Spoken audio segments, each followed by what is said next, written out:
once again, this time, my friends, for another meet and greet. We're Southern Fried and nationwide, so hang on to your seats. Look around, here's what I found. I guess you'll never know what you'll see on the Southern Fried Podcast Show.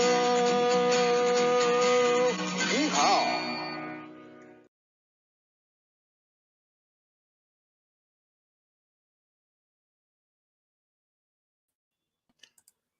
Good Monday evening and welcome to the Southern Fried Podcast. All you people out there, Cornbread Nation, we're glad you tuned in with us tonight. I'm Rob. That's Dave. How's Dave doing tonight?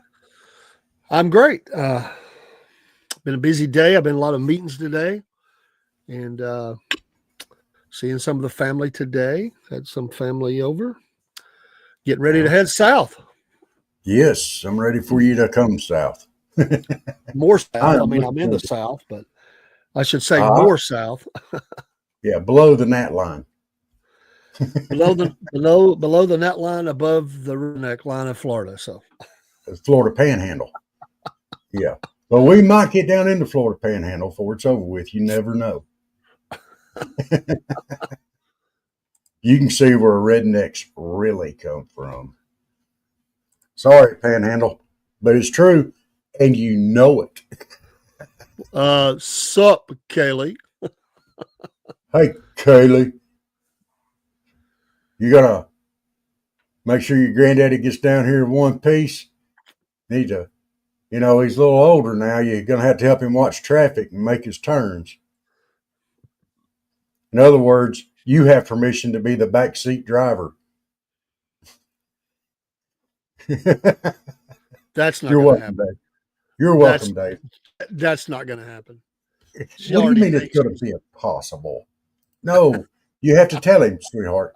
Slow down, Paw. You're going too fast. You know you can't drive this fast. Paw, look, they got their brakes on up ahead. Paw, blow your horn. Paw, I need to pee. I mean, there's all kind of stuff you could say. I mean, you got to be the backseat driver. I give you permission. And she knows about how long that would last, so. Well, baby boy will be there to protect her. Baby boy will be there. Oh, Jeremy. That'd be even better. He's not bucking dad either, so. You would even give him, baby boy, you would give the bacon to. That's right. I saw him a few moments ago. Yeah. He's going to be in the front seat. You going to be driving? Probably will because we're driving two cars and probably grandmama will probably be in the car with older boy. Yeah. So when he gets tired of driving, Kaylee, you say, "All right, Papa, get over. Let me drive." And don't think that she don't enjoy calling front seat. Once you get a certain age, you want the front seat. It's a status thing. The front seat. Yeah. Have you met these people that say, and somebody listening in may be one of those people, the people that say, I cannot ride in the back seat, I'll get sick. Now, there are people like that, but sometimes I think people use that as an excuse. I can't sit in the back seat. I'll get sick. I have to have the front seat. Well, let's see how far you can make it before you get sick. Big sex. It's true. Yeah. We have baby boy and big sexy. That's true. I throwed that at him. I don't know. Good grief. A couple years ago, messing around with them. Them kids ain't never forgot that. Big sexy. I don't think I'm going to be able to call him big sexy. I'm going to try, but I don't think I can do it. But Dave, before we go too much further, I could have spot a little bit earlier today, but I would very much like to bow our heads in prayer and get your latest this time over the school shooting today. They really don't have any more information as of now than what I gave out earlier. But if you would, lead us in a word of prayer. This is horrible and just bad. Amen.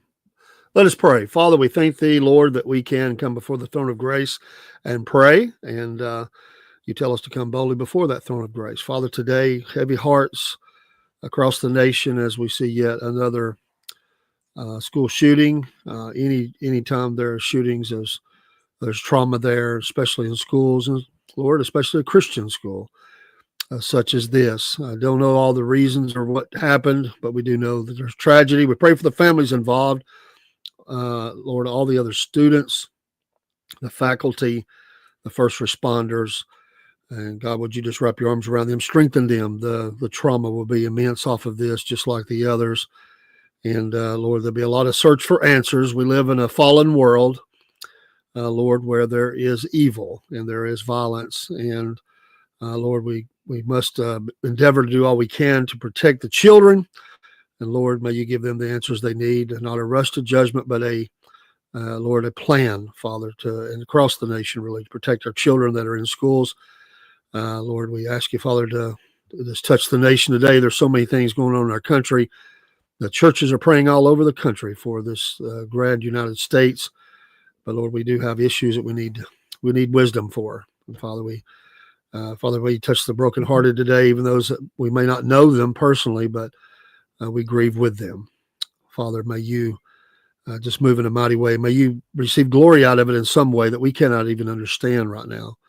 But Lord, may in the years to come, we'll see, Father, how you brought a greater purpose through tragedy, as you're always able to do. In Christ's name we pray. Amen. And I want to add on a little bit here, dear Lord. The police chief that was present there today, I want to thank you for him especially. You can't really know a person's character just watching them on TV, but if I had to guess, I'd say he is a godly man. And we want to thank you for him, because he really, really cares about it, and it oozes out of him. And he is heartbroken too. And we ask you to be with him as well, because it's men like him that'll help stop this. And we ask you and thank you in Jesus' name. Amen. Amen. I'm heartbroken, dude. Absolutely heartbroken. And that police chief, he had to, I saw him today, and he had to get up there and give that interview, and he did not want to have to do that. But he did, and he did it as clearly and concisely as he possibly could. And it was a comfort to people. So. All right, so I'm going to try to check that off, and let's move on to something more positive here. Looks like we got a slight chance of rain on Wednesday morning, so hopefully it'll be, it says an afternoon shower in spots. Oh, but we're supposed to be sunny on Thursday. How about we go visit ARA on Thursday? I'll call them tomorrow and set that up if you want to. Works for me. It's just up the road. It's not a long drive. Well, as remember, on Thursday, I'll be coming from Bainbridge, and so it's not a long drive, but still a little bit of time. So I'll have to meet you over there, and we'll work out the logistics. We've got lots to get done. Lots to get done. You've got to go right by my house to get there. I thought you lived on a dead-end road. I do. Well, you got to make one turn. You got to turn right, and you go to the dead end of the road, and I'm right there. It's not far. It is not far. In fact, I walk that road a lot. So, I got something today, and I gotta go get it. Well, I'm gonna give that to you. So, yeah. Just so you know, I got something for you. I was going to use it for me, but I just didn't feel right doing it for me when, you're taller than I am. So. By a little bit. Oh, so you're 6'2"? No, I'm about 6'1". 6'1"? Yeah. So you're only 3 inches taller. Why are you making such a big deal about being 6 foot and you calling me short and stuff like that? My goodness, you're only 3 inches taller than me. Yeah, but it's a Mendoza line. If you're not at least 6, then you just consider short. I didn't make the rules. Oh, whoa. I'm gonna scream foul on this. Hang on a minute.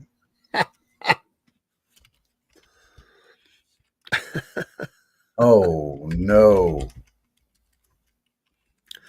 And really, with as tall as people are getting in the world, many, maybe more than that, but that's kind of like, you gotta be at least 6 foot, Okay. The average height for American men is 5 feet 9 inches. That's slightly above the global average height for males, which is 5 feet 7.5 inches. And I'm 5'9", sir. That just means there's a whole lot of short people, man. I mean, over half the world is short. Actually, I'm 5'10", dude. I'm an inch over that. So But no more short collar. No more short collar. You're still under 6 foot. I'm above average height. Enough. Above average. Yeah, I'm an inch above average.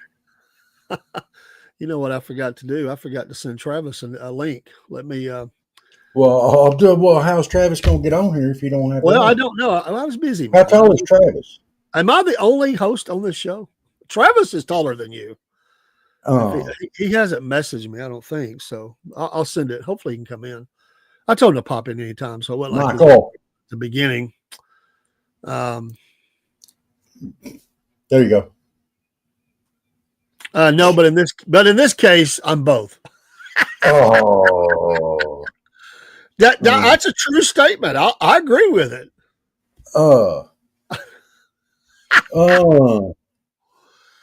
Well, we determined this morning just because you can be a blacksmith doesn't make you smart either, but some are above, like Steve. Oh no, you were trashing blacksmith this morning. I heard that. You put them all in a box.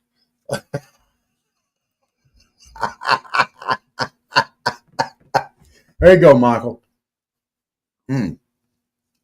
Yeah, Michael threw the big word out there. Conceited. Ooh.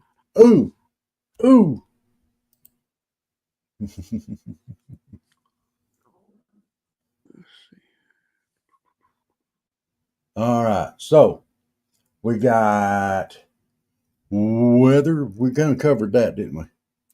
Looks like after Wednesday, we clear on weather. So, which we like that. Although we do need to get some rain into town before it gets too far gone. And get some rain this winter, get that ground ready, get that water table back up. Woo! We will need it. So what's y'all are coming down now? What's the odds of y'all coming down during full blown gnat season? Why would we want to come down full blown gnat? That's the question. Well, we got to go to the gnat festival. Well, I mean, for that, I would. Okay. So I have to get you proper gnat attire before then. Don't worry. I'll have you covered. I don't want to look like you look covered. Oh, don't worry. You won't look like I look. I'm the clickbait. Remember? You might be taller, but you got all this right here. Look at that gun show right there. I'm sorry. I missed all of your antics. I was actually busy sending a link. So I'm sorry I missed all of that. Oh. I was listening to you. No, not really. I was listening to you, but I missed that. It's the gun show. Is that like one of those things out of Popeye where it falls below and then it comes back above, olive oil? Dude, olive oil was taller than you are. So it can't be olive oil. All right. Vince, you done went there. Let me go ahead and do it. I am what I am, and that's all that I am. There you go. Good Lord. Wow. Hmm. I don't know exactly. I mean, that was I don't know, man. That sounded like a cross between Popeye and something else. I was trying to figure out what. Maybe a little bit of Pee Wee Herman or something. It sort of sounded Oh, like no, a you blend. did But not go Pee Wee Herman on me. I know you didn't go Pee Wee Herman on me. I know you aren't one of mine. Don't go there. Don't go there. Oh, it's not nice. You got to be nice. I'm telling you, all right. It's Mama Said's tonight. Mama said you got to be nice. So let's start with the nice lessons. All right, number one, you cannot make references to my height anymore unless it's in a positive manner because I am above average in height. well, that means you can't make reference to my age anymore unless it is nice. No, you're above average in age. Okay, I can do this. Dave, you look really good for a 70-year-old. Well, I'm not 70, and I have yet to ask for a senior discount anywhere. Is it coming? Hey, if Joe Biden had won, if we'd had 4 more years of that, I guarantee you by the end of that one, you'd have been asking for them. I'll get my senior discount. my dollar French fries costing $8 here. No, I'm gonna ask him. Okay. I'm his favorite student because I've never had a step. I hear her. Is she going to photobomb you? Nope. But, there's really nothing wrong with asking for your senior discount once you get to a certain age. Michael, I'm sure that you understand this. There are just times when the senior discount comes in handy. Dave, if we'd had 4 more years of Biden and your small French fries got up to $8 and you can get them for $1 for asking for your senior discount, you'd ask for it. $7. Probably not because the fry would be so small it'd be like 3 fries in the thing, and I just wouldn't do it. I would not do it. By the way, let me just throw something out there that I've been dealing with, and my granddaughter come in here to kind of give me an update. That's what you heard was I've been resistant to talk about it, especially today, but with what's going on, but in talking about schools in a different way. My granddaughter goes to a school where the furries are in the halls. That's what they call them, the furries. Yeah. And they wear fake paws. They have hats on that have ears. The one today had a collar around their neck. They walk around on their hands and kind of knees, legs, or whatever, and they meow or bark, depending on which animal they identify as. I think they have cat litter in the bathrooms for them. And this is in her school, very conservative area. Why are we putting up with There's that? about 16 of them, I think. About 16. Why are we putting up with that? I've just recently found out about it. I don't think they've tried to make. They certainly are not going to bring attention to it. I didn't know anything about it until she said that. I've been to the school a couple of times, but never seen that while I was there. When is the next school board meeting? Well, I'll find out. Well, I wouldn't do that. I would go to the school first. So. Oh, well, I don't know that there's a thing you can do about it. I mean, honestly, unless you get they're going to throw out legalities on you, but there is one thing I can do, and that's remove her from the school. Yes. That is in my power.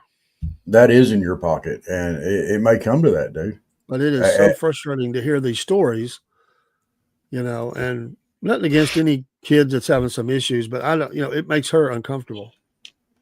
Well, Here's the thing. We're going to cater to these 16 kids and let them be disruptive and let them have their say. And I agree. Everybody should have their say. But my goodness,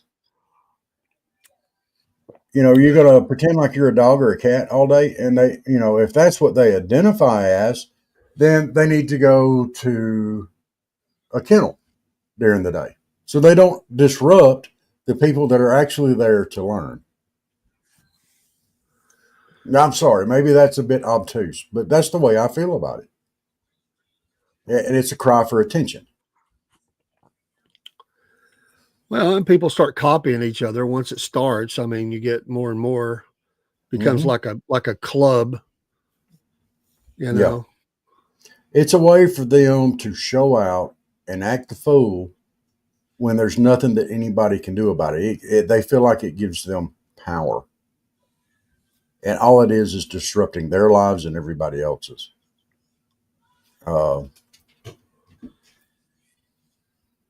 There's just some foolishness that we've got to get a lid on this. And see, this kind of foolishness leads into, and this kind of tolerance of this leads into worse things happening.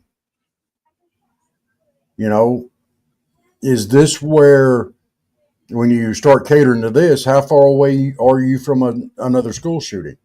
How far away are you from, okay, I think I'm a bull, and then start headbutting everybody? I mean, where does it stop? Where does this silliness stop? And I'll call it silliness. Okay? Actually, I'll call it stupidity. Where does it stop? Well, probably not for a while. It will continue to grow in different ways. Somebody's always going to come along and push the envelope in different directions. Well, it won't just be dog, cat. It'll be other things. And,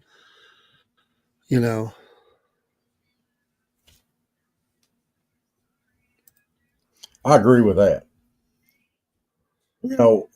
If that's the way if you're having not gender identity issues, if you're having, we'll call it livestock issues or pet issues, you can't even decide if you're a human. You've got some serious problems. You need some help. Yeah, that's absolutely true. If we'd have pulled something like this when we were in school, come on, man. No. One thing leads to another. One thing leads to another. One thing leads to another. And the next thing you know, you've got a school shooting. We've got to back up 10 and punt. All right. And these kind of issues, I believe, and this is my personal belief, is a showing of an absence of the parental unit for families. One or both. And, we've got to do something. I just throwed it out there. I mean, that's just something I recently found out about. But it's concerning. Yeah, it's very concerning. Because it's not a big deal to me if somebody wears, something with cat ears or something. All these things people wear. Adults wear that stuff. I don't really care, and I'm not even that concerned about the things on the hands or stuff. But when you're walking down the hall like an animal, and you're meowing and barking, that makes people uncomfortable. Right. Very uncomfortable. I mean, no matter what anybody thinks about it, it makes her uncomfortable. She just told me it makes her feel uncomfortable.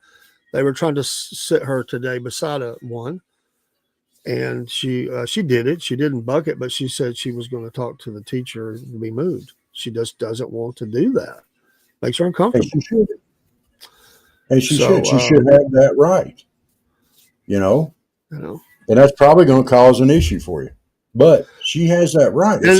And to be full disclosure, she is very much a person who reaches out and mediates and makes people feel friendly and all that. But this just is in a situation where she don't know how to communicate. I mean, I mean, how do you? I mean, she's 12, right? Yeah. How do you communicate? I mean, if they're, I don't know to That's what extent. Maybe some are different. Does some bark while you're trying to talk to them? Do they respond to your questions in barking or meowing? I don't know. That would make me. I mean, if you today went to a local grocery store and you went to the checkout that wasn't a self checkout, they've about done away with them in a lot of places because of the thefts. But let's say you went up to the day and you asked your cashier something, and they were a furry, and you asked them a question, and they responded in barking or meowing. I mean, I guess they could point at something, but how could you communicate like that? I mean, you know what I mean? I could communicate. I don't know. Maybe they do speak, normally to when teachers respond. I don't know. I'm not there. I'm just saying, if kids are feeling uncomfortable, that's a problem. It's creating a disruption. Yes. You know, they're not. I know of no instance that they've been done anything or anything like that. I'm not suggesting that. I'm just putting that out there that I just found out, recently within the last little bit. And, for her, this is her, it's her feelings, just like somebody else's feelings. She feels uncomfortable with that. Well, it's a pretty big issue for a 12-year-old to have to deal with. A 12-year-old. It's the first time she's ever dealt with it. Yeah. This has never happened before. And where's she going to get this skill set to deal with it? And I think I'm not for sure. I think it's maybe a 1 grade, or it might be the bottom 2 grades. I don't think there's any in the last grade there, from what she told me. Now, I'm only going by what she tells me. She may not have the full, but that's what she says. It's a certain grade. I don't know. Middle school's tough, but I never remember anything like that. No. I mean, we had the kids whose parents were in and out of jail, and they were a few, they looked rough, and a couple got kicked out of school for selling drugs and fighting and all kinds of stuff. But they, I never seen anything like that. Yeah, that's well, they're sitting in their seats, Michael. It's not that they're not sitting in their seat, but when they go to the next class, they're crawling along like a cat or a dog. I'm just looking at it, straight on. I'm not trying to lean either way on this. If you can tell, I'm just throwing it out there for the discussion. Yeah.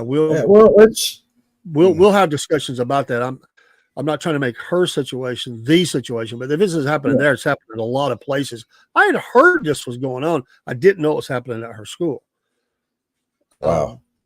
So is that protected? If it's, there may not be anything they can say. I don't see how that can be protected. All right. I hate to say it, but the state runs a lot of this, bro. I mean, the local school system. I'm going to tell you, I've talked to some principals or people that were married to principals, and the things they have to put up with, a lot of people be shocked. This is just scratching the surface, brother.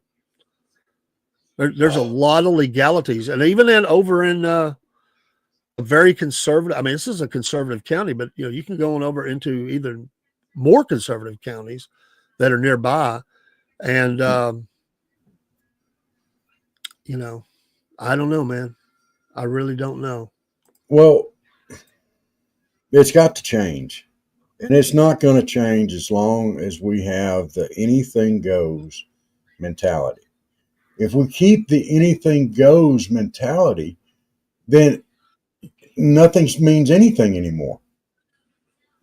Just from a scriptural point of view, we are not supposed to be anything goes people. We're not supposed to be, well, I feel like this, so this is the way it has to be. We shouldn't be, it's all me and you're wrong. It should not be like that. And these circumstances where these kids are using this thing, it seems to me, as a power play, because they don't think anybody can put a stop to it. And maybe they can't. But that don't mean we have to stand up for it. Or put up with it. There's got to be ways around this.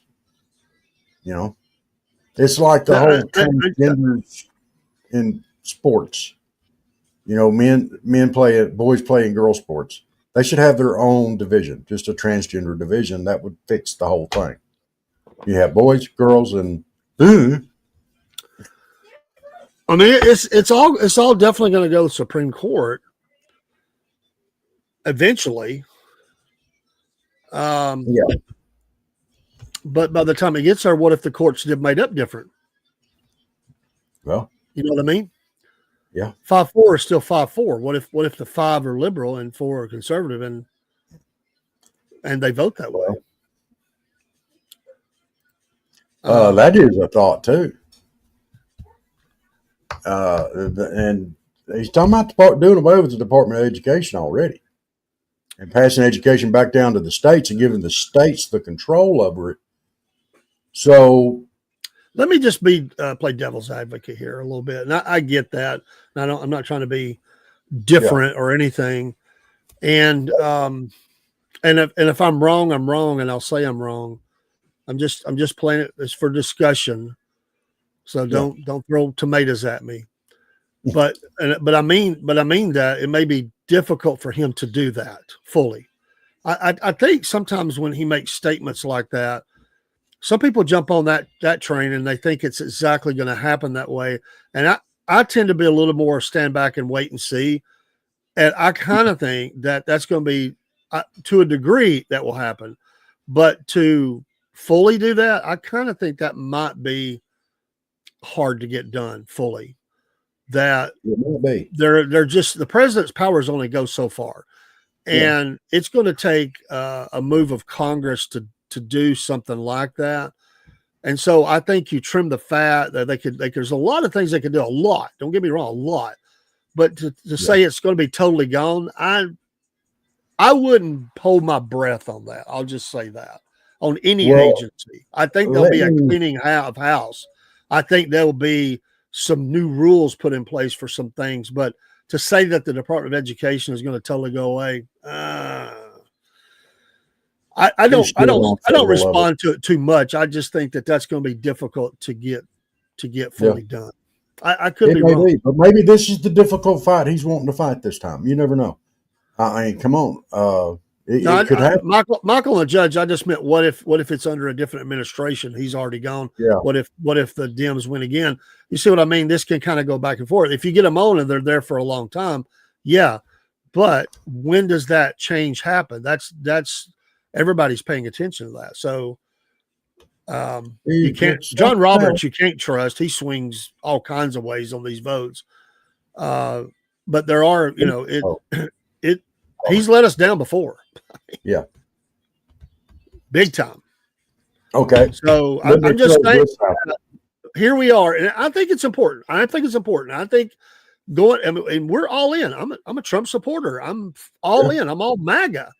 But also I use my brain to just look at things straight on of what can be done, or, the legalities of stuff. I mean, it's not a dictatorship. I mean, there are limitations to what he can do. With Congress, they can do even more, but do they have the votes? That's where I'm getting at. So executive action only goes so far. There's only so many things you can do. You can't just executive action everything. And Biden found that out because he tried to pay not everybody's, but he tried to pay a lot of people student debt. He did pay a lot of them, but he didn't get what he wanted. And so that's what I mean. They were all in on that. And there were some like Miss Pocahontas and others that wanted even more. They were mad at him. He wasn't going to get more. And I think that it's early in the game. We've not even started. The clock's not even started on the next administration. And what I would say, it would just be wise of us to write down all the things right now, starting January 1st, all the things that right now that he said, this is what we're going to do. Then we can reevaluate it as we go through and say, okay, yeah, he did this, or he got about 75% of this. I mean, border, we absolutely want it fixed. I'm just of the opinion they're not going to expel 14 million people. And I just don't see it, man. I see it a lot of people. I see a sealing of the border, but I don't think 14 million people are going to be rounded up and pushed down the country. I just don't believe it. until I see it. Thank you, Chick Bait. Thank you, Chick Bait, and good evening to you. Yes. Anyway, I just think it's important to look at those things and just, have a discussion about it. And if he's able to do that, then yeah, I mean, I'm all in. I mean, if you're illegal, you're illegal. I'm just saying that sometimes we jump in and bandwagon, we're cheerleading, and even Trump has had the occasion where some things he didn't get done. So we'll see. We'll see. It's the second term. There's a lot of things to consider here.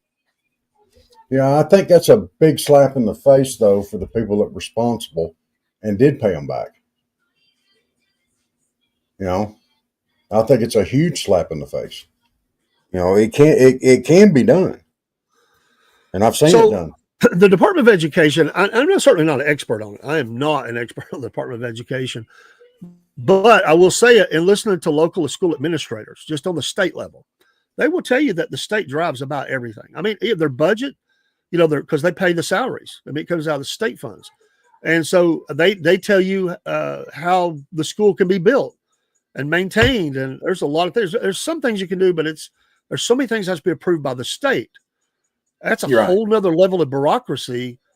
And yeah, I do believe it should be driven back to the local authorities. And I believe that money should be kept there, not be sent around the world to come back, not to be approved, not to get the federal government and the states okay to spend the money that your area makes for that stuff. But again, because they put so much money in to it, they control it. And so, but I will say this, let me say this, that sometimes it's easy to get caught up in the wave, and it's hard to see where you're at in the wave, and you can't see everything. Let me say it that way. And I was listening to people that had been there on a state level, because I'm a member of, hey, Lewis, I'm a member of a group that goes around listening to this. And there were people that have been in the room where federal authorities even were, and were in the, in meetings about how things are going to be done. And they were looking to the local to give them ideas about how things should be done. They said in some cases, it is a true partnership. So it's not always this evil thing where, you'll do it this way or else. In fact, they were looking for guidance from local people who had the knowledge and experience of their areas from all over the state, all the counties on a state level, and them in the room and trying to map out, some things. So sometimes it works, sometimes it doesn't. I want to think everybody would agree there's a lot of fat in state level and federal level Department of Education. Yes. There's a lot of chiefs, we'll say, and that needs to be done. Another big chief that we have is this teachers union. That blooming thing has way too much power, way too much. And I don't know how, and that is a lot of where some of these things like putting up with furries and stuff like that comes from, is their dictates. We'll expand upon the union. Checkmate. I'm just trying to clarify this post that you put in. It says we can trim the fat, and then she puts my name in capital letters. Does that mean we're going to trim this fat? Yeah. I just want to know. Inquiring minds want to know. Yeah, that's exactly. Yeah, I got that. Free pizza. No, she said. And those need to go. We elect who represents what we want, so our taxes go what we want. Like I want free pizza every day, and she's still waiting. So yeah, I didn't mean to knock you off there. Where'd you go? Right there. Sorry. Expand. Was that the one you had up? Yeah, because I just said, I would want those people out. I do believe those people will be out. I believe that's the first step. And there'll be many others. Don't get me wrong. It's a lot of people, a lot of people, maybe even a few million. I just don't think it'll be 14 or 15 million, which is the estimate of how many. Some say as high as 21. I think that's probably safe in that 14 to 15 million area. But after all, we don't know how many's here anyway. Yeah, we have no clue. The feds will give us no answers, and I don't know if they even know the answer. But the estimates are that's about what it is, about 15 million. give or take a million or two. Yeah. Yes, Dave. It was a subtle hint. So, yeah.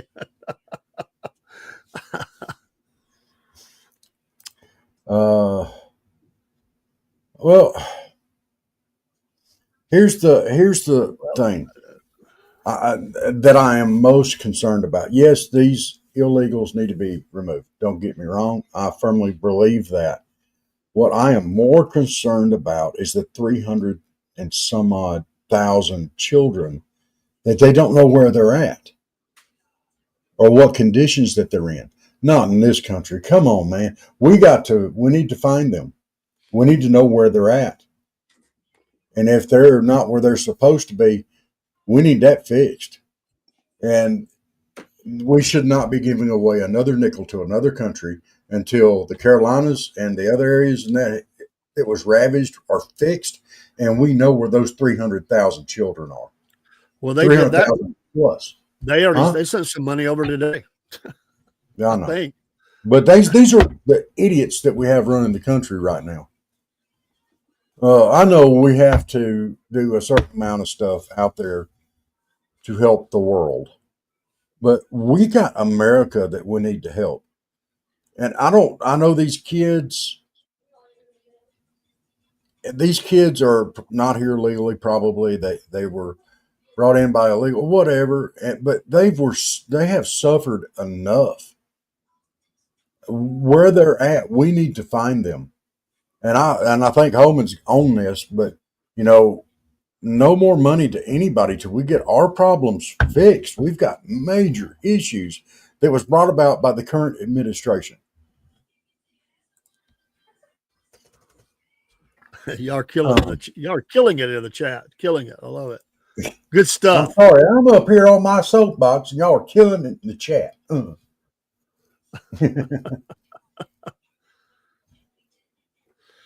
Like I said, it's going to be a very interesting beginning to the administration from day one. Yeah. I would just, like I said, let's see how far it goes. Because here's the thing. Let me say it like this: Congress talks a good game until it gets hot. And let's use this analogy. When you're making a charge against an enemy fortified position, everybody's rah before the bullets start flying, right? Yeah. Well, we're going to take that hill. We're going to defeat our enemy. But the first few shots that kind of whiz over the head or close to the ear, there's a few that fall out, Rob. I mean, right? I mean, there's a few that give up right away. They're like, "Oh, I surrender." And we got politicians like that. As soon as the media starts, how horrible is this? I mean, look, we've got kids being ripped out of their parents' arms. They'll make the stuff up if they have to, Then there's going to be some senators and Congress people who's going to be going, "Oh my gosh, I didn't sign up for this. I vote no." I mean, they're going to give up. And the more intense it gets, the more that will fall away. That's what happens. Politicians are, man, they're chicken. Yeah. They're chicken. That's true. And that's true. And the liberals out there, they'll be more than happy to make up stories and everything else. Wait a minute. I mean, for Trump, it was, he's keeping kids in cages. Well, what was Biden doing? There was at least 77 outlandish lies that were made about him. Yeah. I seen this thing actually, and I think I may actually have it. Since you said that, I'm glad you said that because it reminded me. I think I downloaded it, and I wanted to kind of go through some of these, and I did. So, how many of these did you fall for? It's not seven. It's not the list of 77, but it is a list.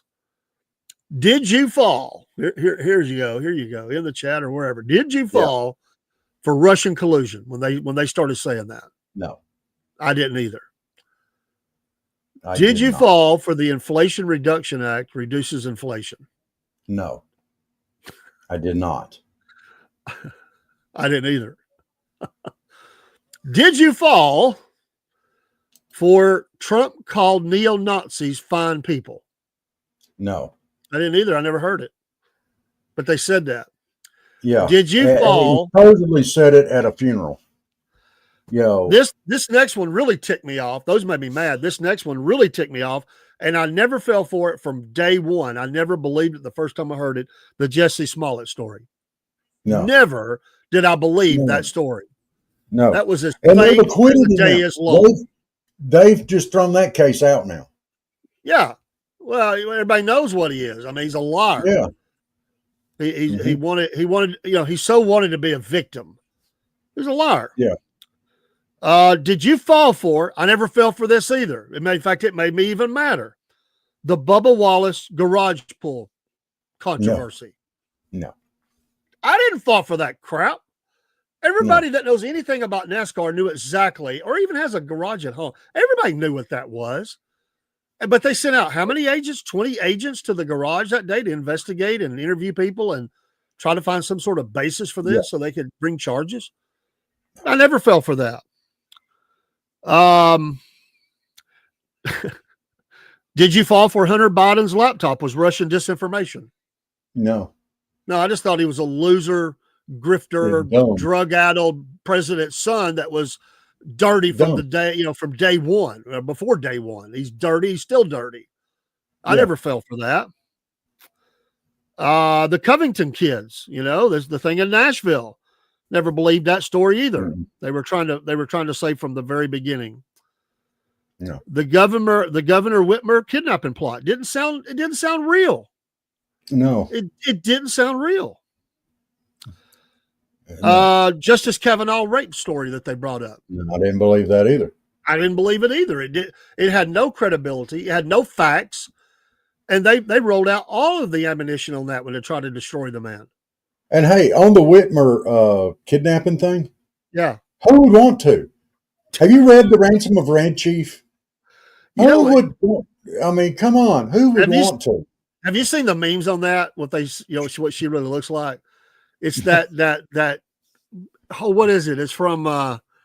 It's one of those creepy things from some show or something. What she looks like, I shouldn't say that, but that's what they were showing as a meme, huh? Like a Klingon or something? No, it wasn't a Klingon. It was that. Oh God, what was it? Michael, help us. It's Hey, where's our pizza, chick mate? Did you fall for Trump saying drinking bleach would fight COVID? No, dear Lord, no. Didn't either. Did you fall for Russia bombed their own pipeline? No. I thought it was a allied effort to hurt Russia. I never thought. I thought CIA or Mossad. Did you fall for the Trump P tape? The Trump P tape? I don't know if I remember that one. What was the Trump P tape? I don't know. We'll have to look that one up. Fact checkers, look that up. Trump P tape. Okay. Let's go to the next one. The COVID lab leak was a conspiracy theory. I did not fall for that. It was a conspiracy. It was a real thing. It was a real thing. That border agents whipped migrants. Trump and that was already been debunked. How about this one? That Trump saved nuclear secrets at Mar-a-Lago? No. Didn't either. The Steele dossier? Didn't believe it. No. Russian bounties on U.S. soldiers in Afghanistan? Didn't believe it. Muslim travel ban? Never happened. Andrew, did you fall for that Andrew Cuomo showed the best COVID leadership? He showed the worst COVID leadership. Yeah, absolutely. His actions led to the deaths of many, many old people.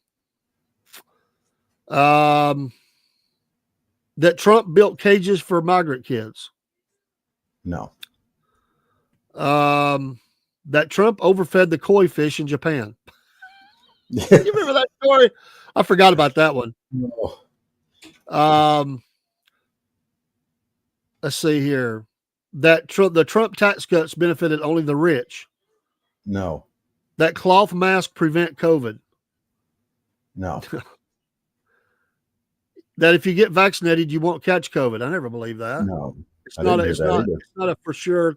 That's to help you maybe not get sick, but if you do, maybe not as bad. That's what vaccines do. It's not a guaranteed.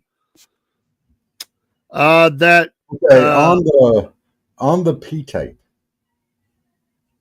okay. there is supposedly a tape out there with Trump doing unmentionables involving Pete, and it's not true. If it does, if this tape does exist, nobody has it. It's not true. All right, Chick Bait, expand on that. Per a list. So just expand on it. Because I was there full blown. I thought it was from certain countries that there was a ban. And those countries being terror. As far as the latest CDC reports, the cloth mask did nothing for COVID virus. And that is through the congressional hearings and such. So, that's another one. That Trump used tear gas to clear a crowd for a Bible photo. yeah, okay, no. That ivermectin is a horse dewormer and not for humans. I know people took it. Chick bait, I'm sorry. That is absolutely false. It has been proven. That it has been proven. That is false. Sorry.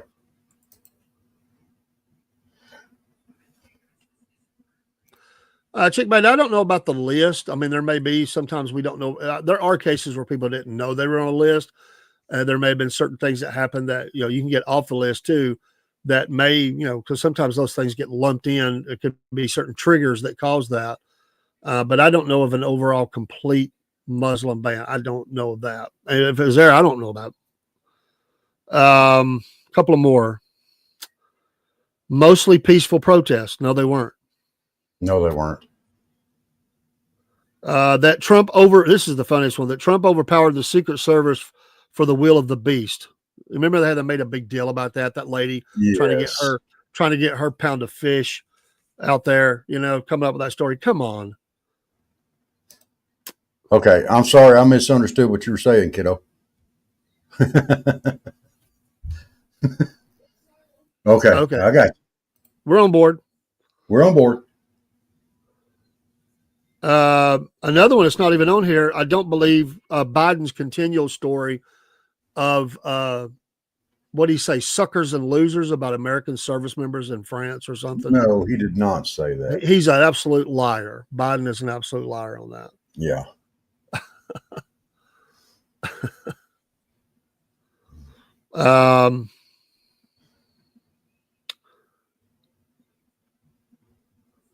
And there's a couple more, but again, the point is that they kept throwing these things at us and throwing these things at us.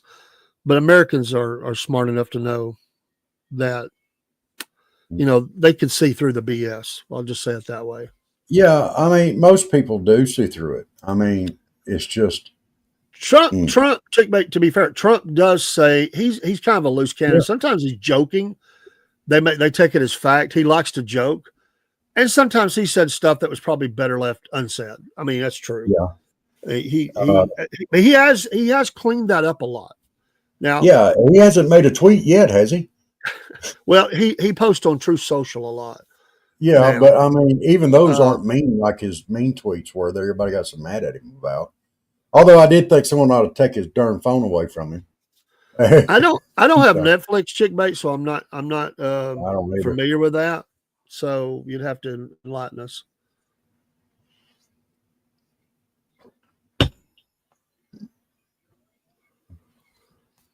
I mean, but here's the thing. Kamala has all right. Let me throw that up there. Here's the thing. We know Trump has a sense of humor. He does. Kamala does not have a sense of humor. You can tell that. You know She how has you a can cat? tell? You know how you can tell? Because she was from a middle class family. And she would go out and take care of your grass, as you do. And, come on, man. No, she had no sense of humor. None. Zero. Nada. Zilch. Okay.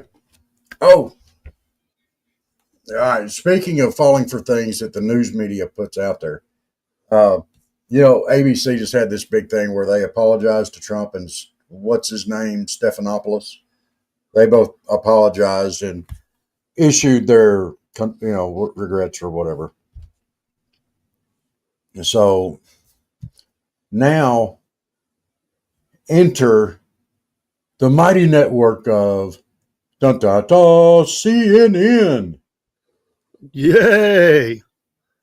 Oh, Jim Acosta and Brian Stelter. Oh my goodness. They want their fellow journalists to stand up and stand firm in the wake of ABC's defamation lawsuit settlement. Oh my goodness. They think that everybody in the media is going to bend knee to Trump. Oh my goodness. But they're not going to. They're going to stand tall. They're going to stand tall. So, in fact, Stelter actually says, well, if some bend the knee, others will have to stand up straighter. Oh my goodness. You haven't stood up straight for anything as far as Trump goes. Anything little twist and turn and everything else? No, y'all haven't done anything for Trump. Never have. And haven't hardly reported anything honestly. I mean, remember Russia? Oh yeah. Y'all all up in on that. You was all wrong too. Make up stuff and everything else. No, y'all quit. Shut up. Sorry. Y'all gonna get a defamation lawsuit. So y'all better the first White House press corps briefing with President Trump are to be required viewing because that's going to be great. Yes, it's a new day. Oh, what was it that they said? They said something else that you'll love this. I gotta find it. Where's it at?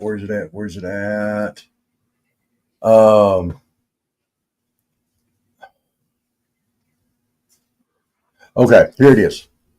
All right. They're talking about self-censorship here, okay? Okay. What just happened? Stop. I got to turn off. I got to come back down to it. Okay.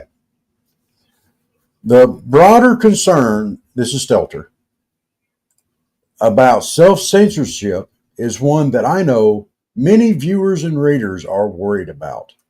And ultimately, Jim, as you know, we work for them. We work for the viewers, not anybody else. No, you don't. You work for the Democratic Party, you knucklehead. Oh, I done called him a knucklehead. Jackleg. Sorry. Shouldn't ought to call people knuckleheads and jacklegs. We'll do that later. Yeah. It's coming. Yes. When y'all start your stuff up there saying that you work for the viewers, you work to try to sway the viewers against people, unless they're Democrats. There would nobody cheer louder if something happened to Trump than this crew right here. Well, MSNBC might. Oh, they'd be out doing the victory. They'd be doing the Trump dance in. No doubt about it. All right, I'm getting off my soapbox now. Well, we're going to switch gears. Let's run a couple of ads, and then we're going to switch gears. Okay, I'm sorry. Gears and have some fun. Hey, if I'm not back, start without me. I'll be right back. You got it, man. We'll be back in a second, folks. See ya. Hey, folks, Dave in the AM here with the Southern Fried Podcast and the Cornbread Nation. For many weeks now, me and Rob have been telling you about our affiliation with Dubby Energy Drinks. I've been drinking some of them on the show, and I just got in today the powder version, and this is the Pond Blom version of this. And hey, I tell you that it gives you the focus and the energy without the jitters or the crash. There's no sugars, no fillers, no artificial dyes. So get you some Dubby today. Use the promo code Southern Fried, and you'll get 10% off each and every order. Not only can you get the energy drinks, but you can also get some cool merch items. In fact, soon we're going to have a hat to show you as an example of some of those things. There's shirts and other things you can get as well as containers to mix up the powder and the water into that you can carry with you. We appreciate your support of the Southern Fried Podcast and also of Dubby Energy Drinks. We'll see you again soon. Take care.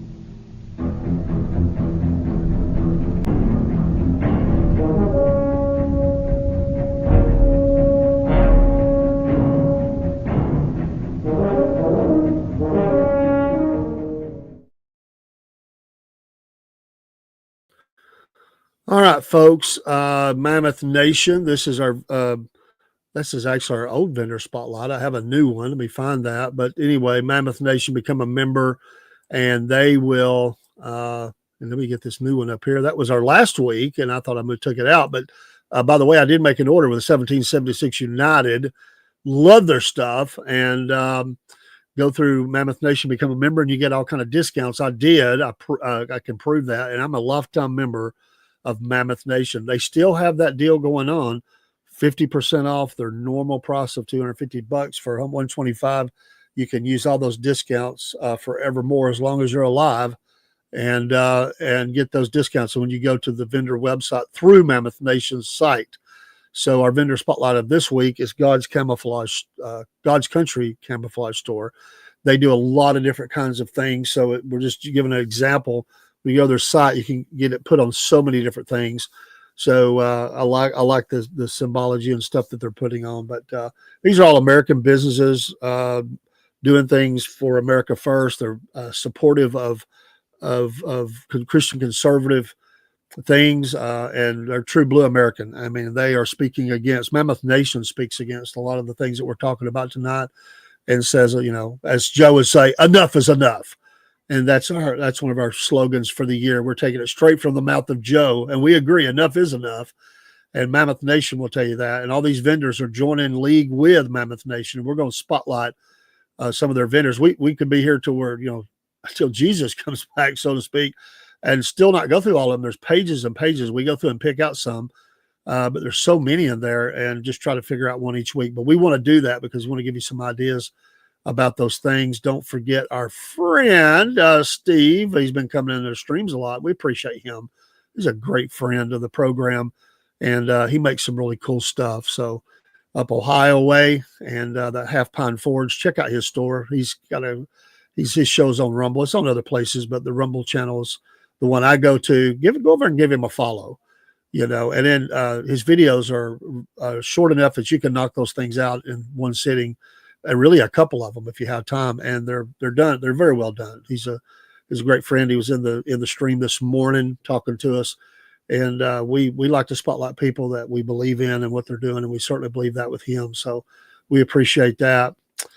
For those that didn't get to see it, Rob got a visit from Santa Claus. I think he's telling him he's on the naughty list, is what I think he was telling him, to straighten it up. That grin that Robert has, it looks, he's not in here right now. I can say this. But look at that grin. That looks like I'm busted kind of grin. Like, you better get together, bub. You're not going to get any toys. And for those that didn't see I think I put it out. I put it out there in 2 or 3 things. I put a little Christmas music out there with a picture of Santa Claus and said the Southern Fried Podcast is not on the naughty list, but maybe Rob is. So we'll find out. We're going to be seeing him soon. But appreciate Dubby, appreciate Mammoth Nation, and appreciate these friends of ours. We appreciate them. Yeah, Ohio, that's right. We do have friends in Ohio. We have friends in Pennsylvania, believe it or not. We got friends in lots of places. I don't know what it says about them that they're friends with us. Maybe they're just, maybe we're just somebody to laugh at. Well, that's okay too. No, they're cool. We've got other friends in Ohio, Lewis and Chick Bait and others, and Ohio's become a hot spot for us. I don't know how we're getting connected to all the people in Ohio. That's great though. Traveling through the state, I've been in not every corner of Ohio, but I've been across the state, crisscrossed a lot of it, and spoken some churches there. Went to a missions school up there, Spencer. You know where Spencer, Ohio is? There, Chick Bait. I've been there. Massachusetts YouTube too. but yeah, visit their sites. And also, our friend Greg Smith at Backwoods Cryptids, remember him? He gave us a nice Christmas video. I probably need to download that and put it up and get it where we can see that. The crew there, him and his wife and the other, I think a cousin, I think he said that was, they put out a Merry Christmas to everybody. So still needing help. So if you can help him, and I understand you got a pregnant wife and he works. He's not a slacker. But when your wife's in the hospital, you got to be, you should be with her. And you know how it is in this great economy that Joe has given us. You can't afford to take off and move your wife in the hospital because you miss work. And who can afford to miss work nowadays? We're all working 2 or 3 jobs, working overtime, cutting corners everywhere we can, going without certain things. But Joe said everything. This great economy, the Bidenomics, it's great. Yeah. Spencer's kind of west, but south, and also in Ohio. Yes, that is true. It's a small town, but a nice town. I enjoyed my time in Spencer. They were doing a lot of. Wait a minute. I heard you a while ago. Let me go back on record. I'm not on no naughty list. Well, we don't know what Santa said to you. We just know that you had a look like you kind of got busted, like, okay, I'm in trouble here. Wait a minute. Is that picture still on here? It's still on there. I just showed it. Does not look like I got busted doing anything.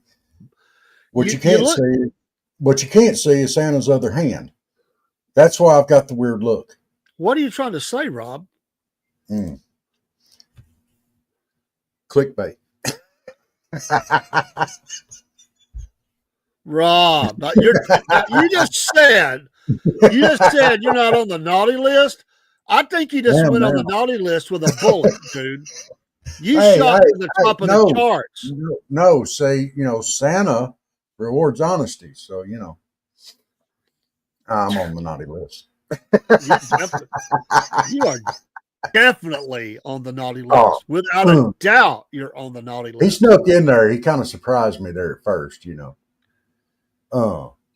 Well, Santa, he kind of comes and goes. I mean, let me also straighten out something here about that, and then we're gonna move on to the awful waffle. I got some things I want to trivias. My mom's family is in a small town, but in West Virginia. Okay, that's great, Lewis. Great state, West Virginia. The Santa Claus that come to my house, he didn't come from the North Pole, Jack. He was from the South Pole, okay? Because we're Southern. I don't know about that Yankee Santa. Southern Santa. Yeah, the South Pole Santa. South Pole always gets left out. I don't understand that. Yeah. That's where the real Santa is, not the North Pole, not the Yankee. Yeah. They even have penguins in the South Pole. They don't have no penguins. Them flightless water birds up there at the North Pole. They got penguins in the South Pole. There you go. Like we don't have Buddy the Elf in the South Pole. We have Leroy the John Deere farming guy in the South Pole. We got Ernest. He saved Christmas once. Yeah, that's right. I'm sorry. If y'all hadn't seen any of those Jim Varney movies, y'all got to watch them. They're great. Ernest goes to camp. Yeah. Ernest in the Army. Ernest Saves Christmas. Ernest Scared Stupid. Those were great. And I always love how he always has the thing where he's talking to Vern. You know what I mean, Vern? He did. He went to camp. He did Yeah. go to camp. Yes. Some of Pauly Shore's stuff was really good, and some of it was really bad. The Pauly Shore where what was it? Where the girl was from the farming area. I can't remember. Son-in-Law. That one was good. Okay, I will give that. But Biodome was not. In my opinion. So, just saying. All right. Travis is actually at a school board meeting, so he can't come on. We'll reconnect on that. So maybe he want him to do that so he can give us an update. Encino Man. Yes, that was okay. That was okay. Have you not seen Encino Man, Dave? I'm not sure. It was one of Brandon Fraser's first movies. I don't. And it had Pauly Shore and Brandon Fraser. Oh, it was. I might have seen a clip from it. Jury Duty was. That's kind of on the line with me. That's my opinion. Oh yeah. Yeah, Robert knows Pauly Shore. Some of his stuff, I liked his stand-up a lot better than I liked his movies. What was it in the Army? Was it in the Army now or something? That was, yeah. They were the Water Boys and the Water Guys or whatever. And that's where they got the dune buggies or whatever, and they're going around screaming, Hot Wheels! That was pretty good. Okay. All right, Dave, it's all up to you there, buddy. All right, just a few questions about Waffle House. You know, there are a lot of Waffle Houses in the South, a lot. Yeah. Especially in the state of Georgia. Do you know what decade the first Waffle House opened? I'm not going to make you say the year, but what decade did the first Waffle House open? Let's see how close you can get. What decade? We're going to have to get in the century here. 1950s. Y'all are on it. 1955 in Avondale Estates, Georgia, when two neighbors, Joe Rogers Sr. and Tom Fortner, what a name, decided they wanted to open a place where their friends could come at any time for a meal. There are now more than 1,900 Waffle House locations. All of them are open 24 hours a day, 7 days a week in 25 states, employing more than 40,000 people. Wow. All right. A little more trivia for you.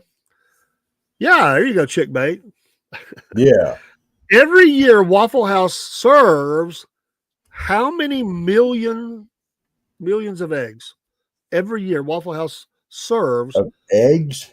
How many millions of eggs do they serve of eggs? All right, let me think here. I'm going to throw a random number out there because I really have no clue, but I'm going to throw out 15. 15 million? Yeah. It is millions. Well, yeah, Chick Bait, but how many? Can you guess the number that each year Waffle House serves? Either I'm way high, way low, or dead on. Or Lewis close. says, oh, you're way off. Low. You're not even in the stratosphere. This blowed my mind. Chick Bait says, wait. Don't be looking it up, Chick. Dang. That's not bad. But you go over, and if you go over, you lose. Just kidding. 272 million eggs. Wow. 272 million eggs. Now, they don't, believe it or not, they don't serve as many hash browns as they do eggs. It's still a lot, though. It's still a lot. Well, you think, most people are going to get 2 or 3 eggs with a breakfast. So yeah. each one of those count. What the hash browns are 153 million per year. Wow. And 124 million waffles. Whoa. But do most people even go in and order waffles, or is that just a throw in with all those breakfast meals? I think it comes with the All-Star breakfast. Yeah, I mean, some people order it, but honestly, I probably wouldn't order it if it didn't come with the All-Star. Not that I'm against it. I'm just not a big waffle guy. I'll eat them, but I'm not crazy about it. You think at a place like Waffle House they would sell more waffles though? You would think, but they don't. We could feed a small country with that waffle money. Okay, now so let's take it a little further. Since opening in 1955, Waffle House has served over 4 billion eggs. Wow. That's crazy. Boy, there's some hens out there with some sore behinds. All right. If you stacked all of the sausage patties that Waffle House serves in a day, just a day, on top of each other, the stack would be 4 times the size of what building? The Empire State Building. That's it. 4 times in 1 year. Wow. Or excuse me, 1 day. 1 day. Think about that. That's amazing. That's a lot of sausage. No, I did not. I ain't looked up nothing. My hands are here. Y'all know if I get to looking around for stuff, I'm pretty obvious about it.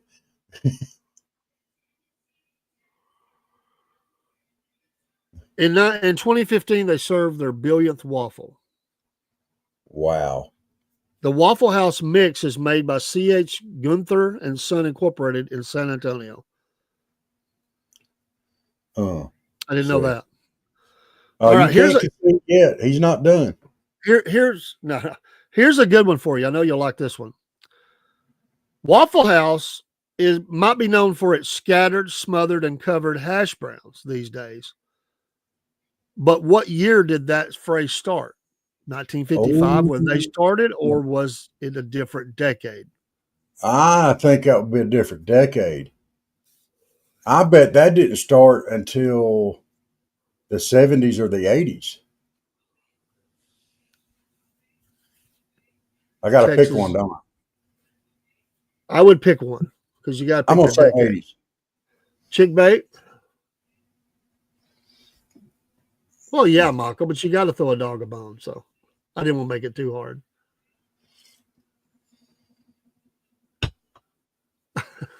He did pick one. She says no comment. Lewis says 80s. Ding, ding, ding. It was 1984. 30 years after they opened, or about 30 years, the scattered, smothered, and covered hash browns became a saying.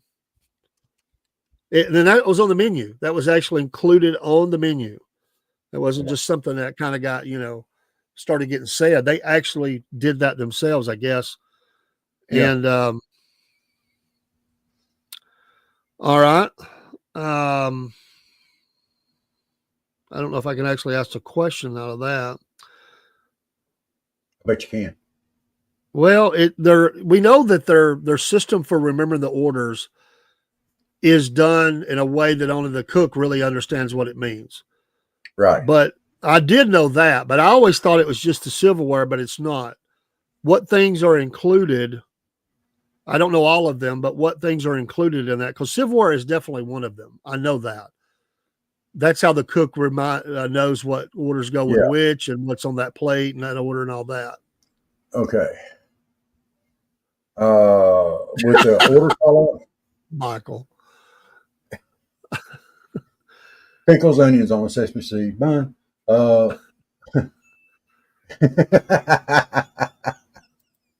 got to throw that up there.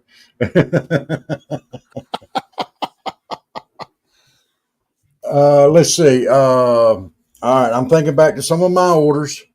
They'll say plate. That means that it's a meal and it has silverware. Okay. Order scrambled. That'd be like scrambled eggs. It tells how to cook the eggs or fried or over easy. Now hash browns, what toppings you want on them. if there's bacon or not, because they'll tell them drop 2 bacon,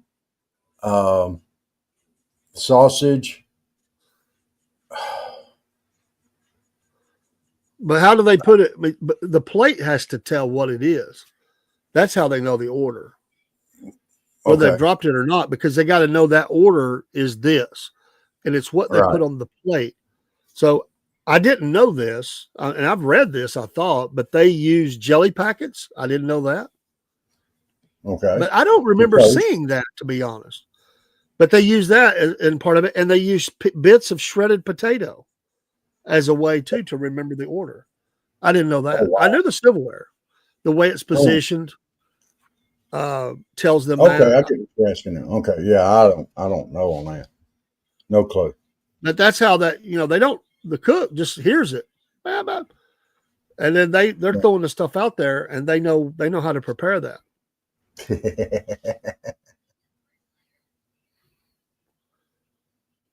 Interesting. We need to look that up. I'd like to know the secret sauce on that. That's somebody look that up. What, chick bait? Get out of here. I'm a poor boy from Georgia. He said the only maiden cook he had was named Mama. And she didn't do much, and she started making him do it. All right. How much? Yes, he is. I can believe that. A full-time nanny.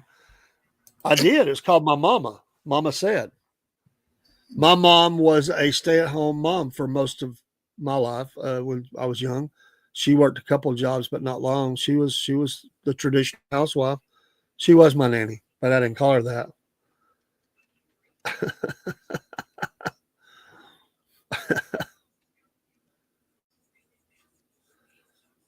Yeah, they do use jelly packets, but I don't know exactly what all they do to differentiate the order. That I don't know. How many million pounds of coffee beans do they go through each year? How many million pounds of coffee beans? And these are grown in Central and South America is where they get them. And they're roasted. I didn't know this. They're roasted at the Royal Cup Coffee in Birmingham, Alabama. 35. I didn't know that. 35. It's not a bad guess, but it's way wrong. I would have probably went that route. It seems small, but I guess coffee beans go a long way. 3 million pounds. Do you like the Waffle House coffee? Yes.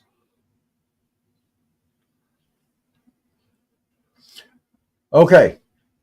Here you go. Are you ready for this? Okay. Waffle House cooks remembers orders by using a quote-unquote secret plate marking system where they strategically place condiments and utensils on the plate with differing positions and orientations, including specific menu items and cooking instructions, essentially acting as a visual code that only the cooks understand. For example, a jelly pack at the bottom of the plate might mean scrambled eggs, while a jelly pack placed vertical can mean a different egg preparation.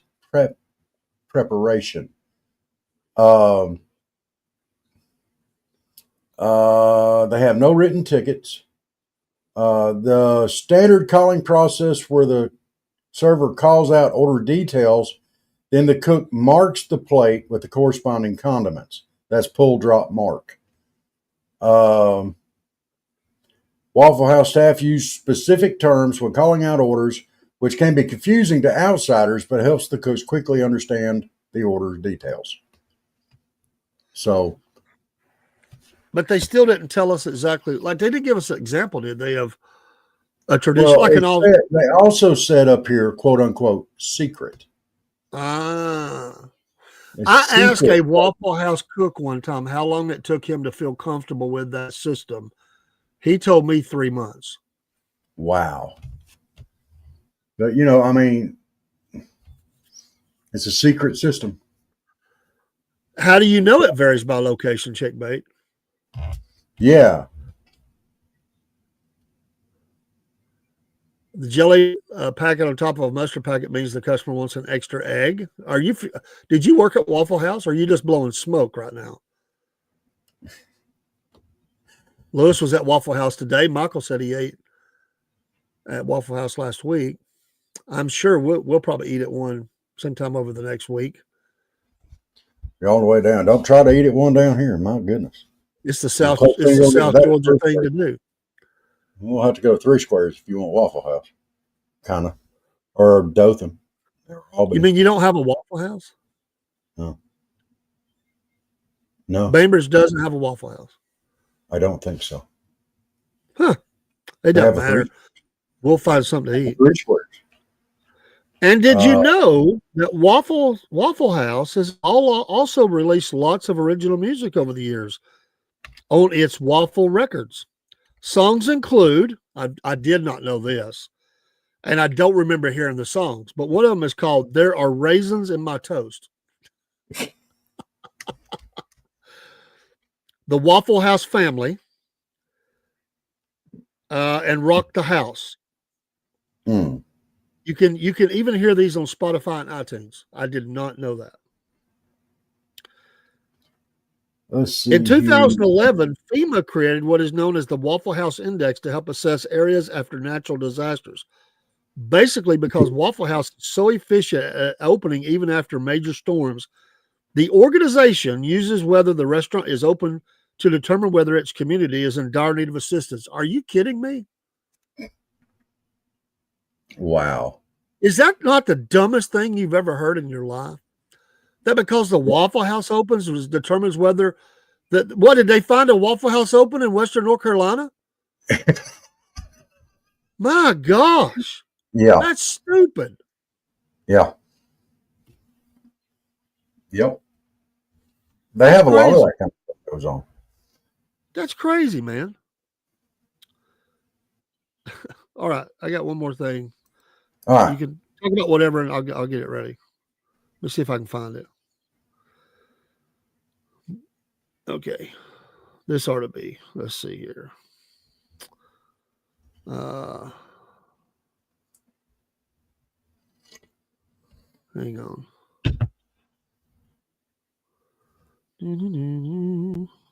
Never mind. It's a video. I can't play it. Maybe I don't have another.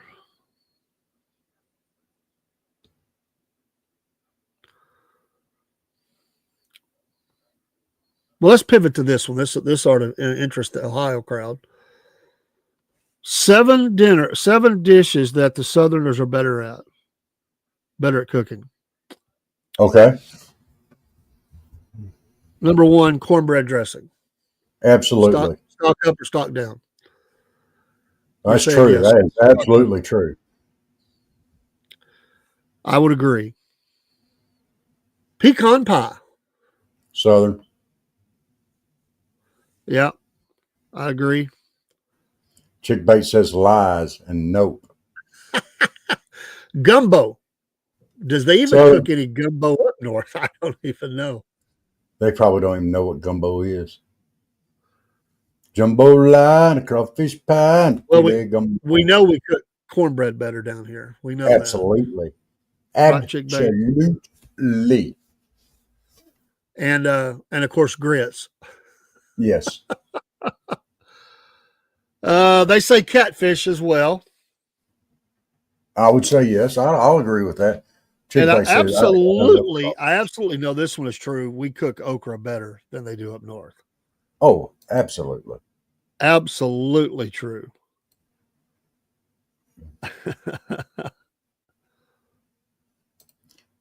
Chick Bates threatened to catfish you.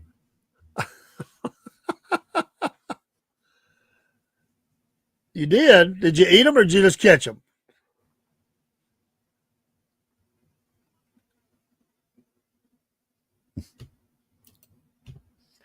What is that? You used to catch crawfish when you were younger. Crawfish. I looked at wrong. Okay, crawfish. You mean crawdads? Rutabaga. We absolutely do that better than y'all do up north. I guarantee.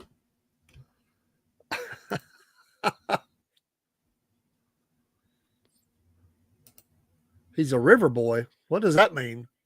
He's raised on Mm. river. He sailed down the river. River His real boy. name's Tom Sawyer.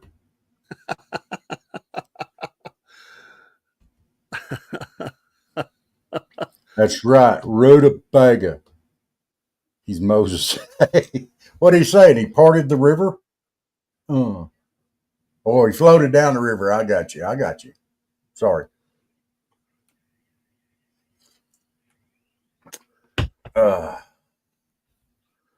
So yeah, the Waffle House. I met one time the CEO of the Waffle House. I don't know if he's still that. I think probably not, but I'm not sure. In Atlanta at the Capitol, I was introduced to him by my senator. I said, well, I've ate at your establishment many times. Okay, yeah, I'll give y'all that. Y'all probably do cheesecake better than I'm sorry, I'm tang-tungled tonight. Y'all probably do better cheesecake than we do. But I guarantee you we're gonna knock your socks off on the pies. Yes, crawdads are good to eat. You're absolutely right.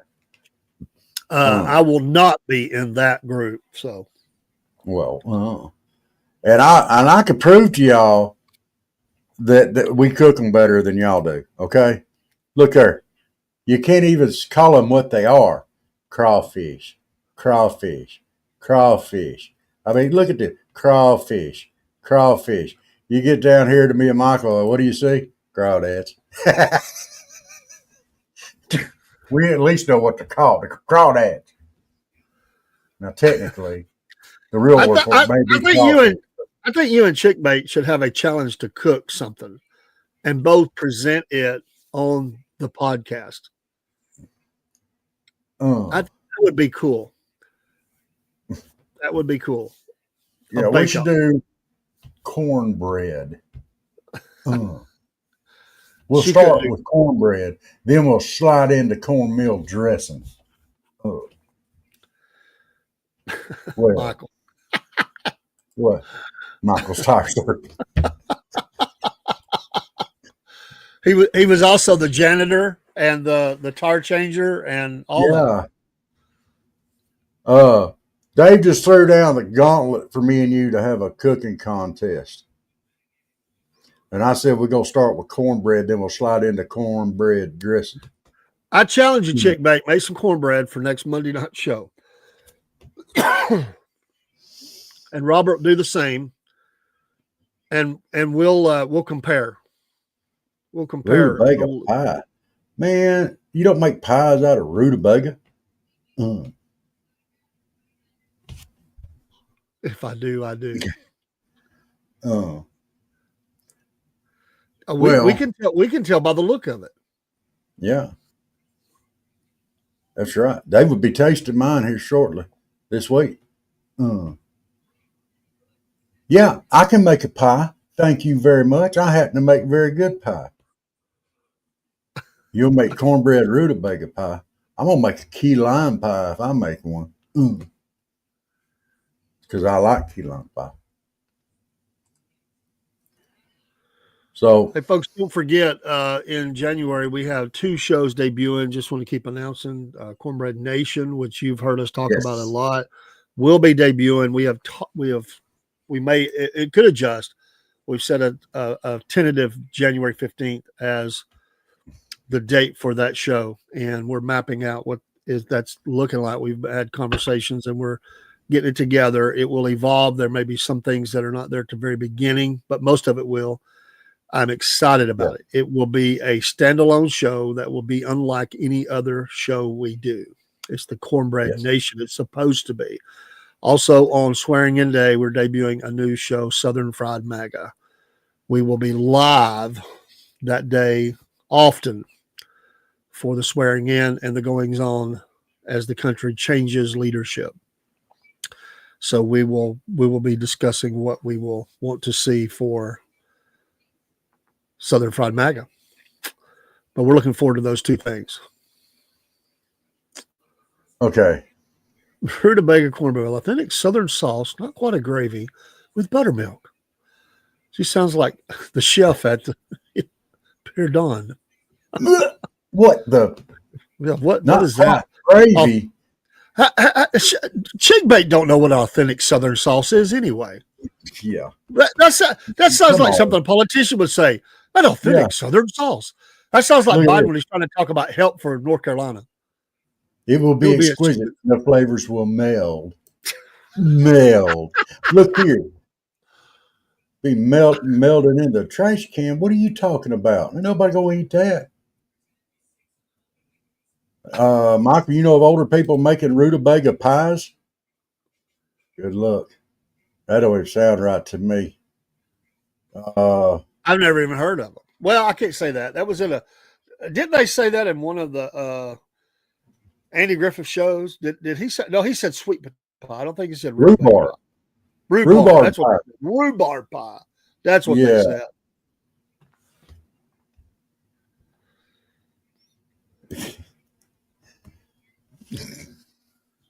Yes, rutabaga should be separated from the cornmeal. Chickbait, have you ever eat? Let me give you three things. This is very Southern things. Yes. Very Southern. Have you ever ate chickbait? Have you ever ate an onion by itself? A sweet onion. An apple. Like an apple. Have you ever done that? That's question number one. I know at least one of us on here has done that. Yes. I have done that. Have you, Dave? Without crying. I have. Okay. You didn't think I had. No. As picky a eater as you are. Go ahead. Well, I don't know if I ate it like an apple, but I cut it and was eating it in chunks. But yeah, that's what I mean. I did. I mean, but yeah, I love onion. Especially, it was a Vidalia. Love it. Vidalia. Vidalia up here, baby. Don't be coming with that Southern differences of Vidalia. It's Vidalia. No. Just like the town. Yeah, you don't even know how to call your area. Oh, corn pop. Come on, man. Colquitt. It's Colquitt. See, they don't know. You'll be back at 9 p.m. Okay.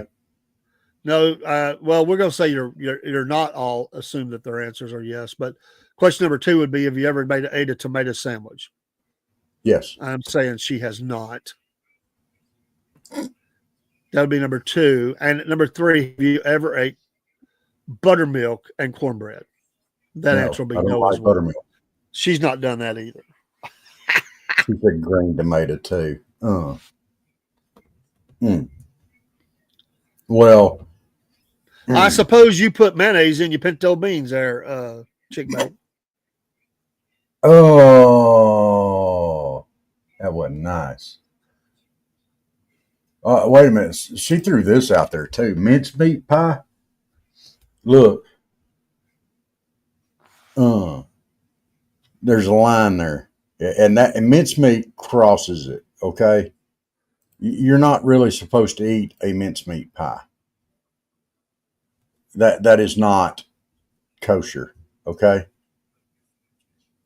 Liver and onions, yes, I have, and yes, I do like it. Dave, however, will not ever eat liver and onions. I have, though. He has, though. It's not my favorite, but if that was before me, I could eat it. I would never order it. His mom used to make a tomato pie. I have heard of that. I've never eaten one that I know of. I may have eaten one when I was a kid, but that's not my thing. Well, the simple answer to that question is why, yes. Yes, he is. Good grief. Chickbait. May 1,000 mosquitoes infest your armpits tonight as you try to sleep. Oh, dude, that's not nice. Hey, nice lessons. No sticking mosquitoes on people's armpits. Mama said. It's not nice. I can't teach you nothing. Yeah, mincemeat is a pig pie. You know what the part of the pig they use? The snouts, the tongue, the ears, the feet, the tail. Yeah. I don't want no mincemeat I've pie. never ate that. Have you ever ate souse? No. Has anybody on here ever ate souse other I've than been me? soused, but I bet Michael's ate souse before. Lewis says no. I Lewis, bet do he you know what has. souse is?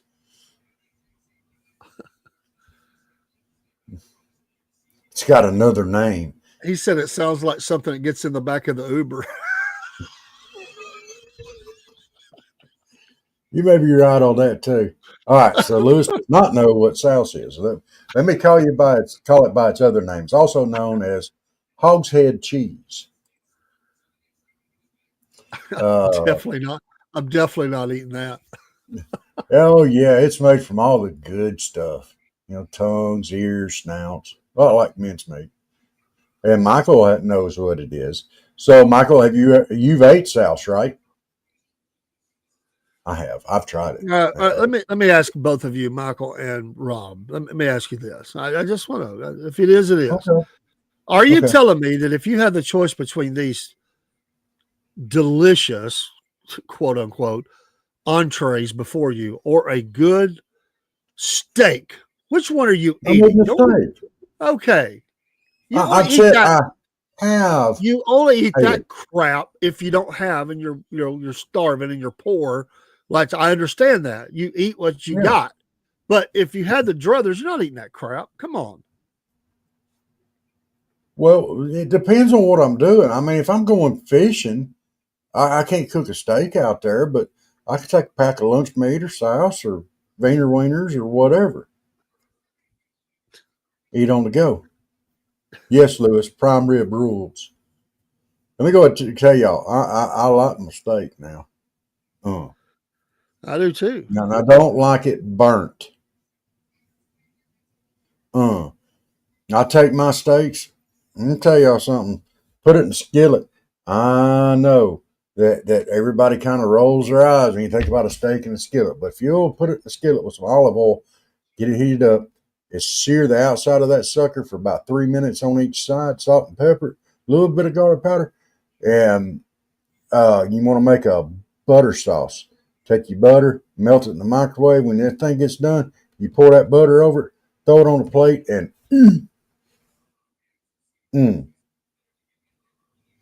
Michael, I've never eaten mountain oysters either, and I have no hankering to. None. Zero. Nada. Zilch. Although, if Chickbait wants to come down this way and try mountain oysters, I think I know how to cook them.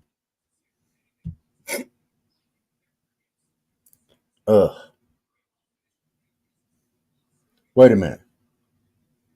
There are 2 mincemeat pies. You eat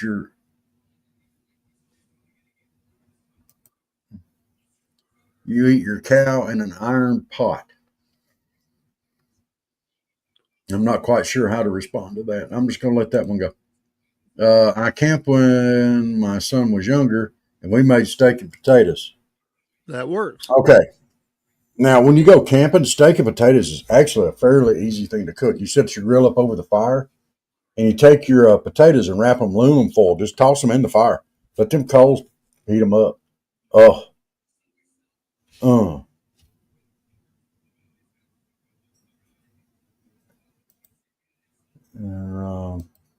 And yep, old one and newer one. Yeah. Lewis knows. By the way, I bought my wife something, which I've already given it to her. I did not know. I love the work of the iron, the Iron Forge or whatever they're called up in South Pittsburgh, cast iron. But Walmart sells one that has the imprint of Dolly Parton on the back of it. I didn't know they sold those. It's a partnership deal they have, Dolly Parton and the cast iron skillet. They have to put it on the back of it. If they put it on the inside of it, all your food would come out looking funny, lumpy. I mean, it's a decorative thing, I'm sure, but I mean, it would still cook. It's still a cast iron skillet. Medium well, that's burnt. Burnt, Lewis. No, it's not. I stand with you, Lewis. Medium well's No. better. No, Come on. absolutely not. When you stick your fork in a steak, if that cow don't jump about 3 foot in there, it's burnt. We're not eating sushi, dude. Come on. No, you're eating beef. Yeah, but we're not eating it with oozing blood. I mean, come on. Come on, man. Come on, man. Cole's not down with that. Come on. Medium well. It's the way to go. No. Burnt. Dry. Tasteless. No, it's not. No, I didn't even realize my grandmother. You don't even know how to cook it if you're saying that's tasteless or burnt. Yes. That's my grandmother. That's not what a medium well looks like. I didn't even know I liked steak until I was about 15 or 16 years old because my grandmother cooked everything to death. Which means that you don't know what the medium well is because it's not burnt, Jack. Yeah, Come on. No, it's not. When I had my first rare steak, that's when I realized that I like steak. And that's the way I ordered it from then on. And that's the way I cook them. Now, if somebody wants it burnt, I'll burn it for them. But I bet you've never even had a true rare steak, dude, because that is so you can't even really officially do that. What people would want rare. What do you mean? It's basically just on the grill and then flip it, and you just there's nothing cooked, dude. There's nothing cooked. It's still cold, dude. It's still cold inside. That's disgusting. No, that's disgusting. No, I like mine seared on the outside to lock everything. There's no locking in, dude, because they don't keep it on there long enough. If they had their way, that's a true rare. Yeah, if you sear it and you've got it cut thick enough, it does. I know how to cook my steaks. What in the world? No. Bacon comes from pig, not turkey. Now, there is some turkey bacon that is edible, but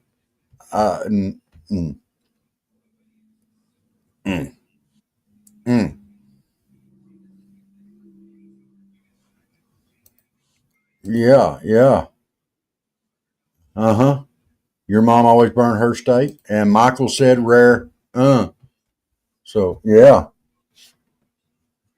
Now see, don't know what you're talking about, man. I used to cook, man. I used to cook in a restaurant. Don't know what you're talking about. Who? Me? You. Yeah, I do. I know what true rare burnt, is, dude. It's not burnt, and it's juicy. In my opinion, it's overcooked.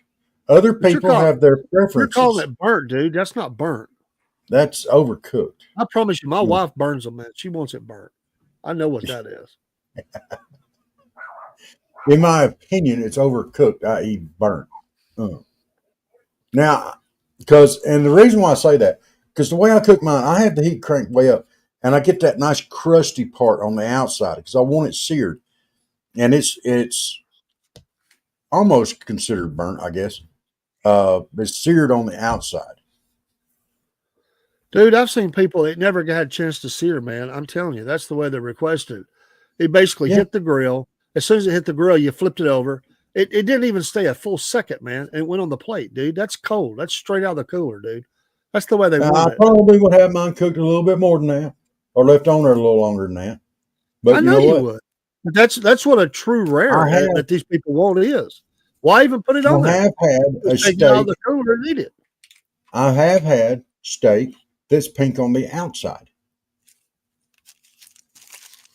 I experimented with it. I'm flexible, but I like the flavor the way I do it better. I'm just saying.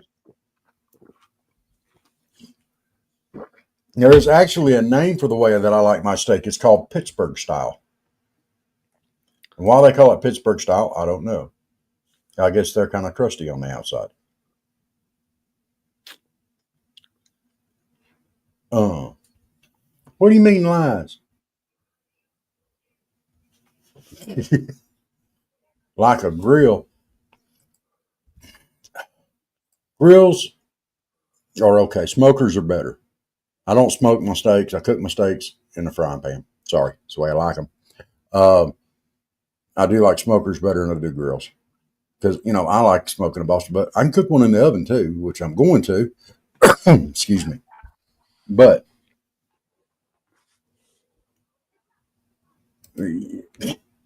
I'd rather have my steaks cooked slowly overnight in a whole ribeye. Yeah, that's called prime rib there, Michael. Yes. Well, me and Lewis agree on the smokers. Wings. You mean turkey wings? Dave, Paul McCartney. do you like stuff smoked? You like smokers? I've never had one, but I have eaten things that have been smoked. Friends have did it. Places I've went. Robert style. That would be putting turkey wings in the smoker, I guess. I mean, I'm good with smoked. Yes. The deep fried turkeys are great. I love that. Yeah. I'm not a huge fan of turkey, so we know that. We know that. If I get one, it'll probably like a turkey breast or something.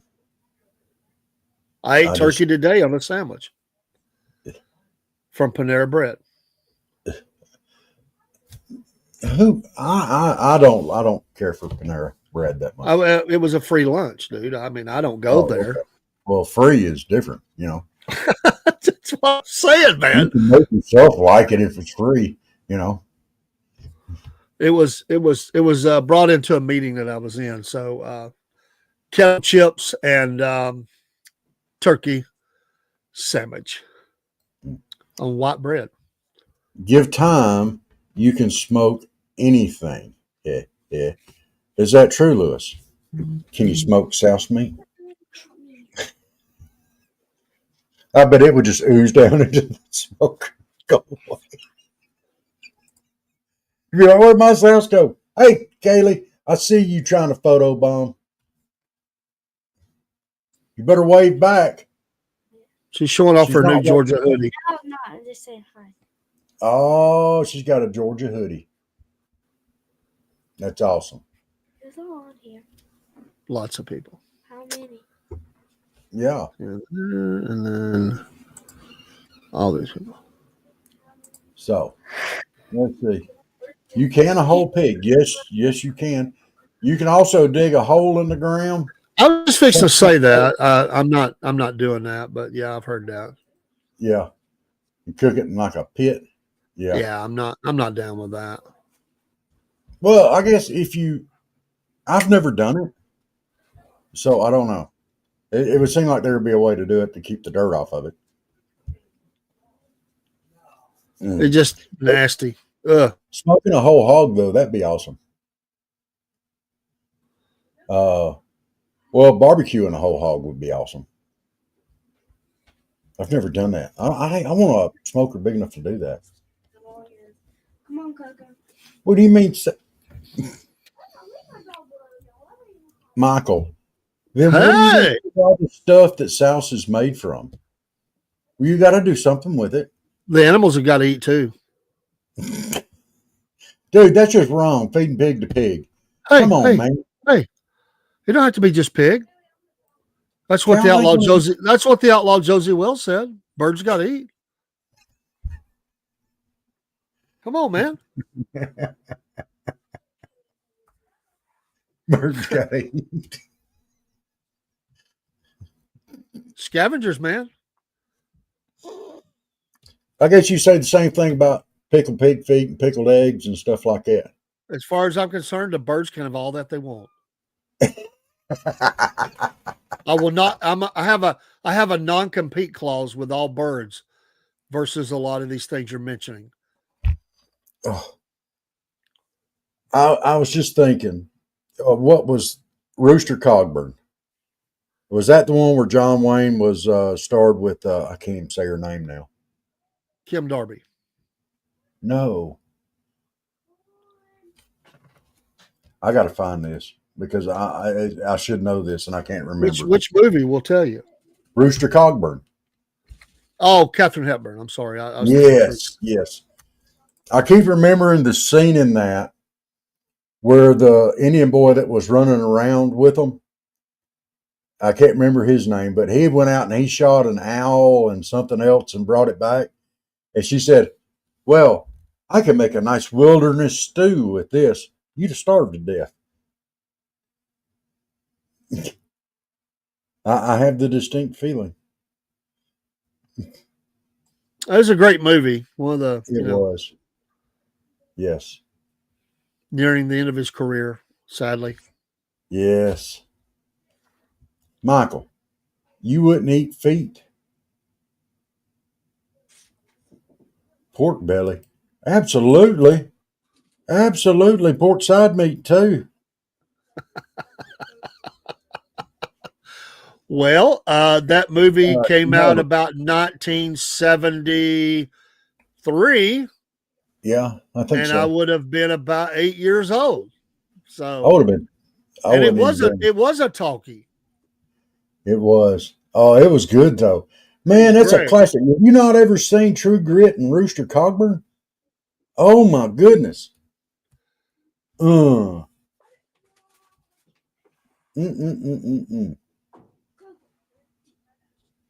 if you hadn't seen that, it's got one of the most iconic lines ever. Who played the bad guy in True Grit? I can't. We've talked about this before, and I can't remember. Robert Duvall. Robert Duvall. It was his first movie, I think, and first movie he was in, really. And they uttered the most famous lines ever.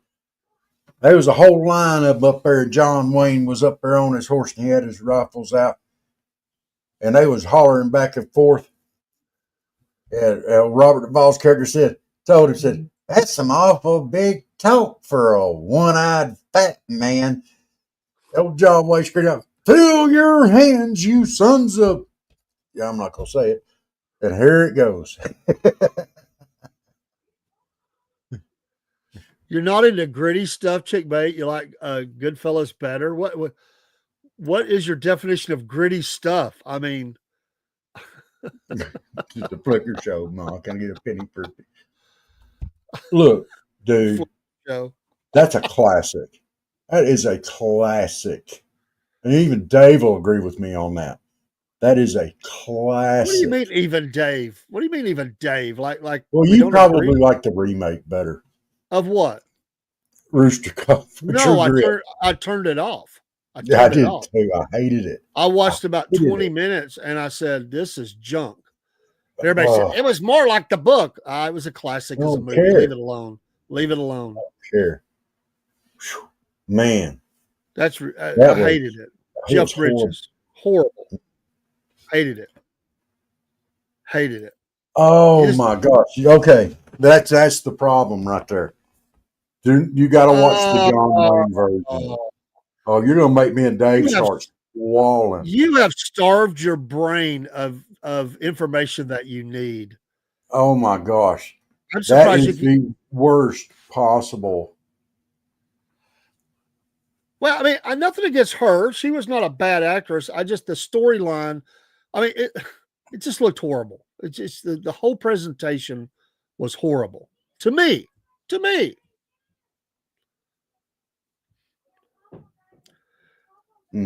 He triggers me. Triggers you. He triggers me too. He triggers me to remind me I'm a great American. I'm a great American. That's what he triggers.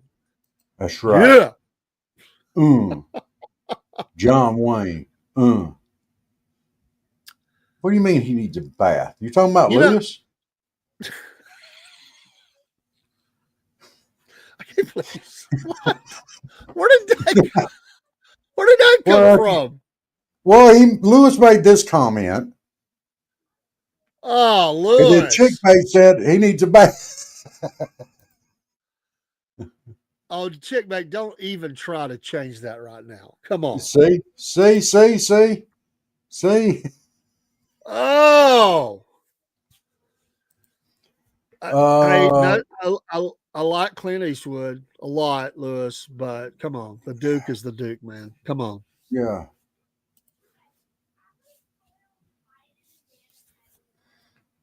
Clint Eastwood is better than who? I know you didn't just sit out there and say Clint Eastwood was better than the Duke. Oh, no, you didn't. No, you didn't. Oh, my gosh. Clint Eastwood has very good movies. Don't get me wrong. Let me just say this. He did. Let me just say it this way. John Wayne had as his co-star in 5 movies, one of the most beautiful, fantastic actresses ever. And who did Clint Eastwood choose to star in many of his movies as his love interest? An orangutan. Oh, well, that was 2 movies. Sorry.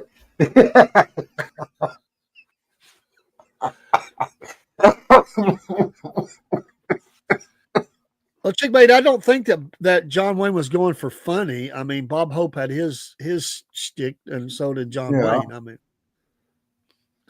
you just compare Bob Hope and John Wayne. Exactly. She's throwing stuff on the wall and sitting with sticks, man. Come on, Chickmate. That's like comparing Pee Wee Herman to Arnold Schwarzenegger. That's right. Left turn, Clyde. He wasn't put no Hollywood box. I don't know. He wasn't. No, he wasn't.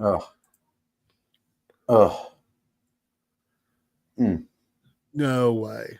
I am so sad right now. I thought the school shootings had me all depressed, but it's not. Oh. What, Chickmate? He was held captive by social norms. He couldn't crack a joke.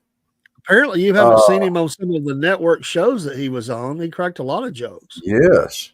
Go back and look at the All-Star roast and stuff like that he did. He was a very funny guy. He could be funny. Oh, by the way, he's the one that convinced oh God, the guy's name I can't think of it. The guy that played Festus, he played early westerns, and he played in a couple of them with John Wayne. And remember the movie The Searchers, classic movie.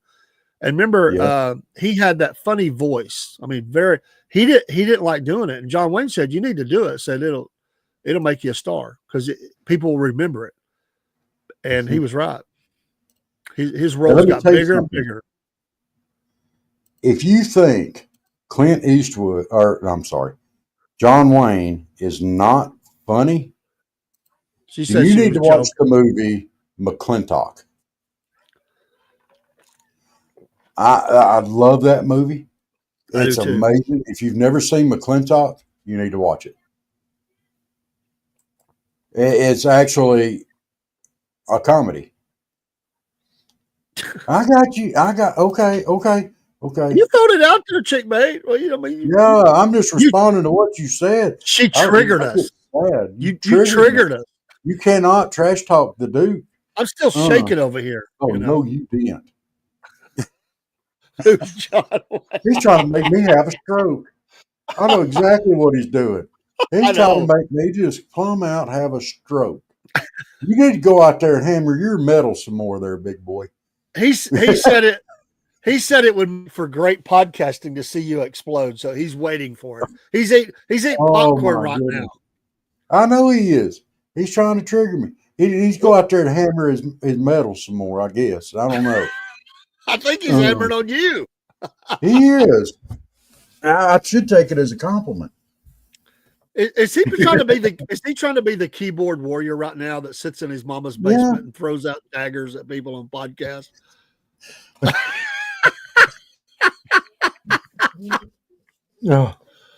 Oh my God. I don't doubt it. You've done got me fired up. He's sitting there with the shirt off, the hair down, eating popcorn and responding. Take this, Robert.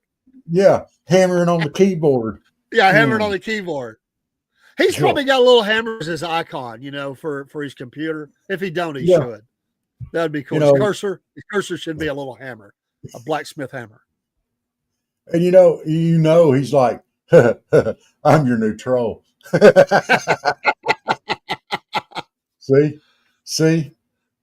I just I will make his head explode. My personal plaything. Hammer time. Hammer time. I got this. I got this. He's practicing for America's Next Top Music Person. Who? Me? Did you say you wanted to hear me sing? Oh. That's something that Steve's not done that I know of. He's not singing any of his videos. That could be the next. He could be the singing blacksmith, but it would probably be too heavy. I mean, with a hammer in his hand, that'd be kind of rough. He likes the heavy music. That would be kind of. We better not encourage that behavior. Chick bait. Every time I sing, a fairy loses its wings. So I'm gonna avoid singing tonight. Angels cry. Does a furry lose its paw?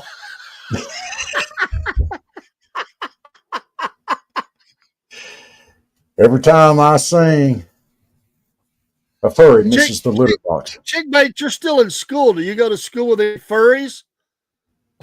They walk around with fake paws and ears and crawl around and meow and bark.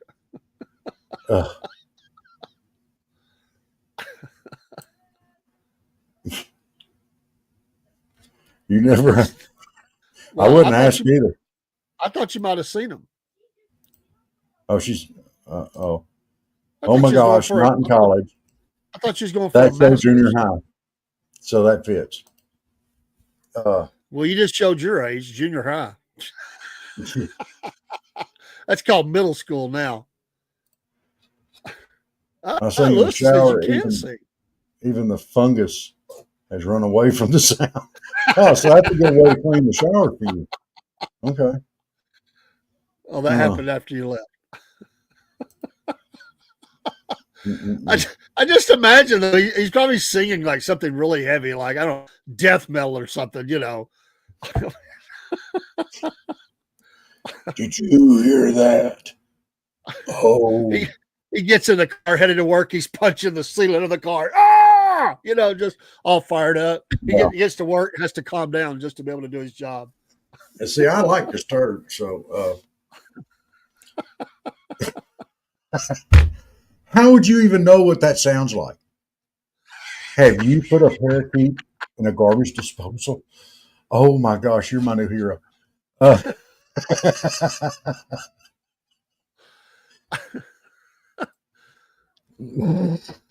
you do have a deep voice, though. Horrible.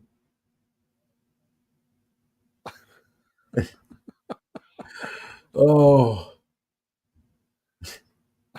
Yes, Disturbed is a very good group. I like Disturbed. Actually, I came out to Down with the Sickness as on when me and Earl were tag teaming. If I came out solos, I came out Down with the Sickness.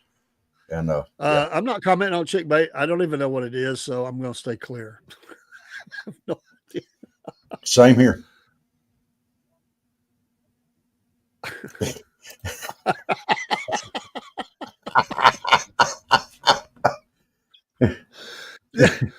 I mean, this guy's hitting bass going down the road in his car. You know, he gets the nickname Moonshine. And now we got Irish whiskey and parakeets in a garbage disposal.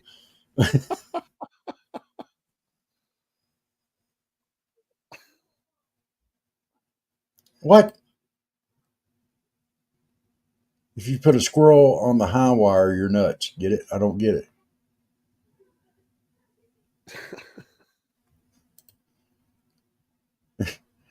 Michael, you have a spirit. Y'all are spirit animals now. Y'all both have to wear shock collars. And give us the remotes. What was this? My stereo's been broken in my truck for the last year or so. I just stick a Bluetooth earpiece in my ear and listen to you two dinguses. That quote, that quote will get you extra points for flat. Yeah, just because you called us dinguses. I think that's the nicest thing you've ever called us. I like it. Oh my God. Well, y'all, we have thoroughly enjoyed tonight. It's about that time. I am worn out. I don't know about Dave Bear. You wanted to keep it clean. I think. Wait. There was a movie called Dirty Dingus McGee. Do you remember that? I don't. I think I've heard of it No. though. Yeah. Michael. Woo. Well, Michael, for a while, then it all just get the same color and consistency. Of course, then you just pour it in a cup and drink it, I guess. Yeah. You know what this discussion reminds me of? What? We're all characters in the movie A Fish Called Wanda, and Lewis has got to be the character that's supposed to take out the old lady, but he keeps accidentally killing animals, and he's just torn over. It's like, no, the dogs get the thing dropped on whatever. That's Lewis. Like I'm just trying to take out the old lady, and he's killing animals. No, Steve. There's an actual movie called Dirty Dingus McGee, and it does not come from behind the black curtain at the back of the movie store. Oh. Oh. Now I gotta pull it up. I'll have to watch that tonight. And Steve, what do you know about the black curtain at the back of the movie store? Yeah. That was Frank Sinatra. Starred in Dirty Dingus McGee. Come on. Oh man. Lolly. You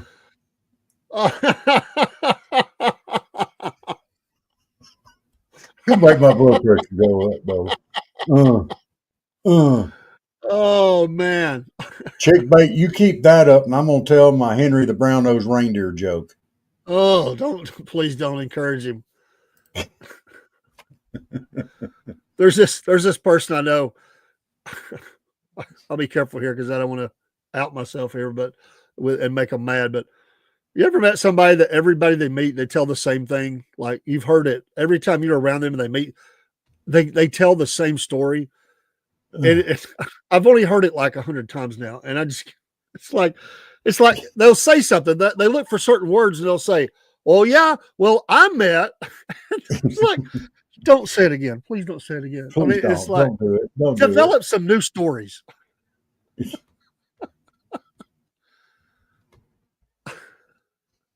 Why did the Southern cow wear a bell? What are you reading? Jokes from a fifth grader? Oh, there are some funny jokes. I'm not going to tell it. It's tempting, but I'm not going to. I did a funny video the other day, Christmas jokes to torture your teenagers with on the way to school. Oh man. Family memories. Yeah. Memories etched across the pages of my life. I think I felt a tear from heaven. You're making angels cry. Oh, no, you probably do a lot better than I do. I know you do.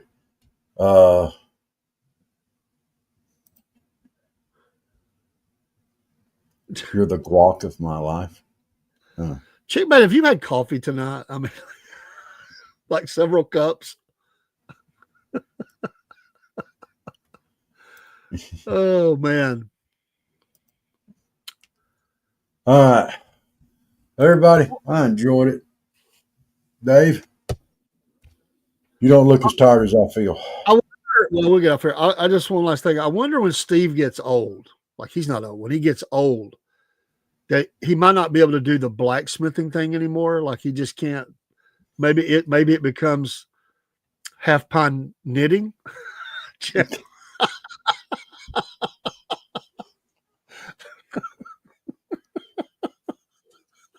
Nope. No, Steve is going to be a greeter at Walmart. I don't see that happening. Oh yeah. Hello, Bess. No, Dirty Dingus McGee. You know what I'm talking about. Quit it. Trying to get my blood pressure up. Trying to.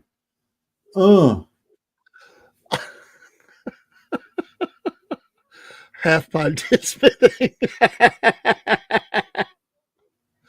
I love it. I love it. Cool. We need to see. Well, let's say. I'm sorry. We need to see the video. These are the greatest. We need to see the video. I don't think Steve showed them because I know he has to have it in him. He has to. Everybody who's ever done something has had this. We need to see the video where he lost his temper. And he's like beating the crap out of the thing. Like, I messed it up. He just beats the crap out of it and throws it in the corner and walks off and goes to bed. That's what I want to see. We need that one. Every guy has had that video. Come on. Okay. There's another movie out there that I really think Steve could have starred in. I think this movie could have been about him. And it's called My Name is Nobody. Steve, it's an old Western. Force yourself to watch it.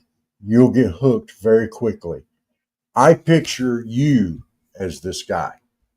And if you've never seen it, please watch it. You'll like it. Yeah. That's true. Yeah, if you hit the dog, you branded him. Or the guy that's helping you. My dad would get so mad working on the car. Oh my gosh. He would get so mad. Dude, it's almost a comedy. You'll like it. It's got Henry Fonda in it too. I mean, it just Henry my Fonda. God. Hey, have you seen My Name is Nobody? What are we going back to the 30s? I mean, what have you seen it? No, I have not seen it. Great, dude. It is great. I think I have heard of it. I'm not a huge Henry Fonda fan. I'll be honest with you. Well, there are some movies that he did I really liked, but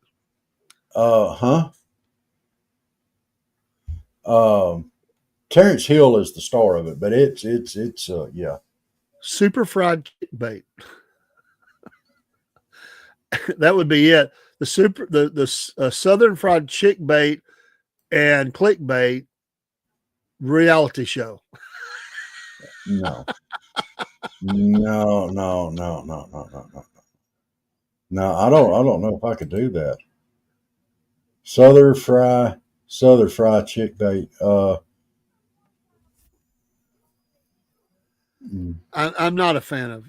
I mean, I know he's a legend, but I'm not a fan of Henry Fonda that much. I'm not either, really, but he's a good actor. So yeah. And Terrence Hill's the main star of it, and he's amazing. And his daughter can go kick rocks, as far as yes, I agree with you on that.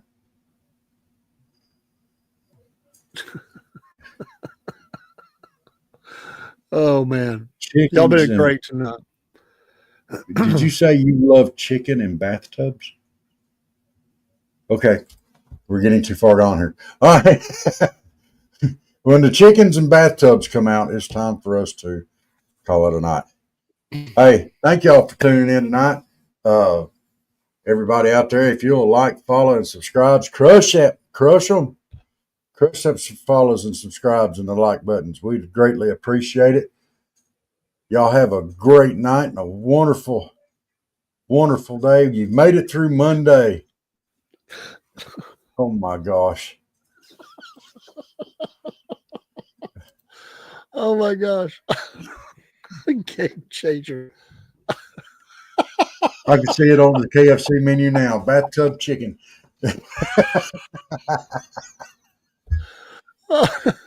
Oh my goodness. Big babe, we already said our prayers. We did. We prayed. Oh, you want to lead us in a prayer? KFC with suds.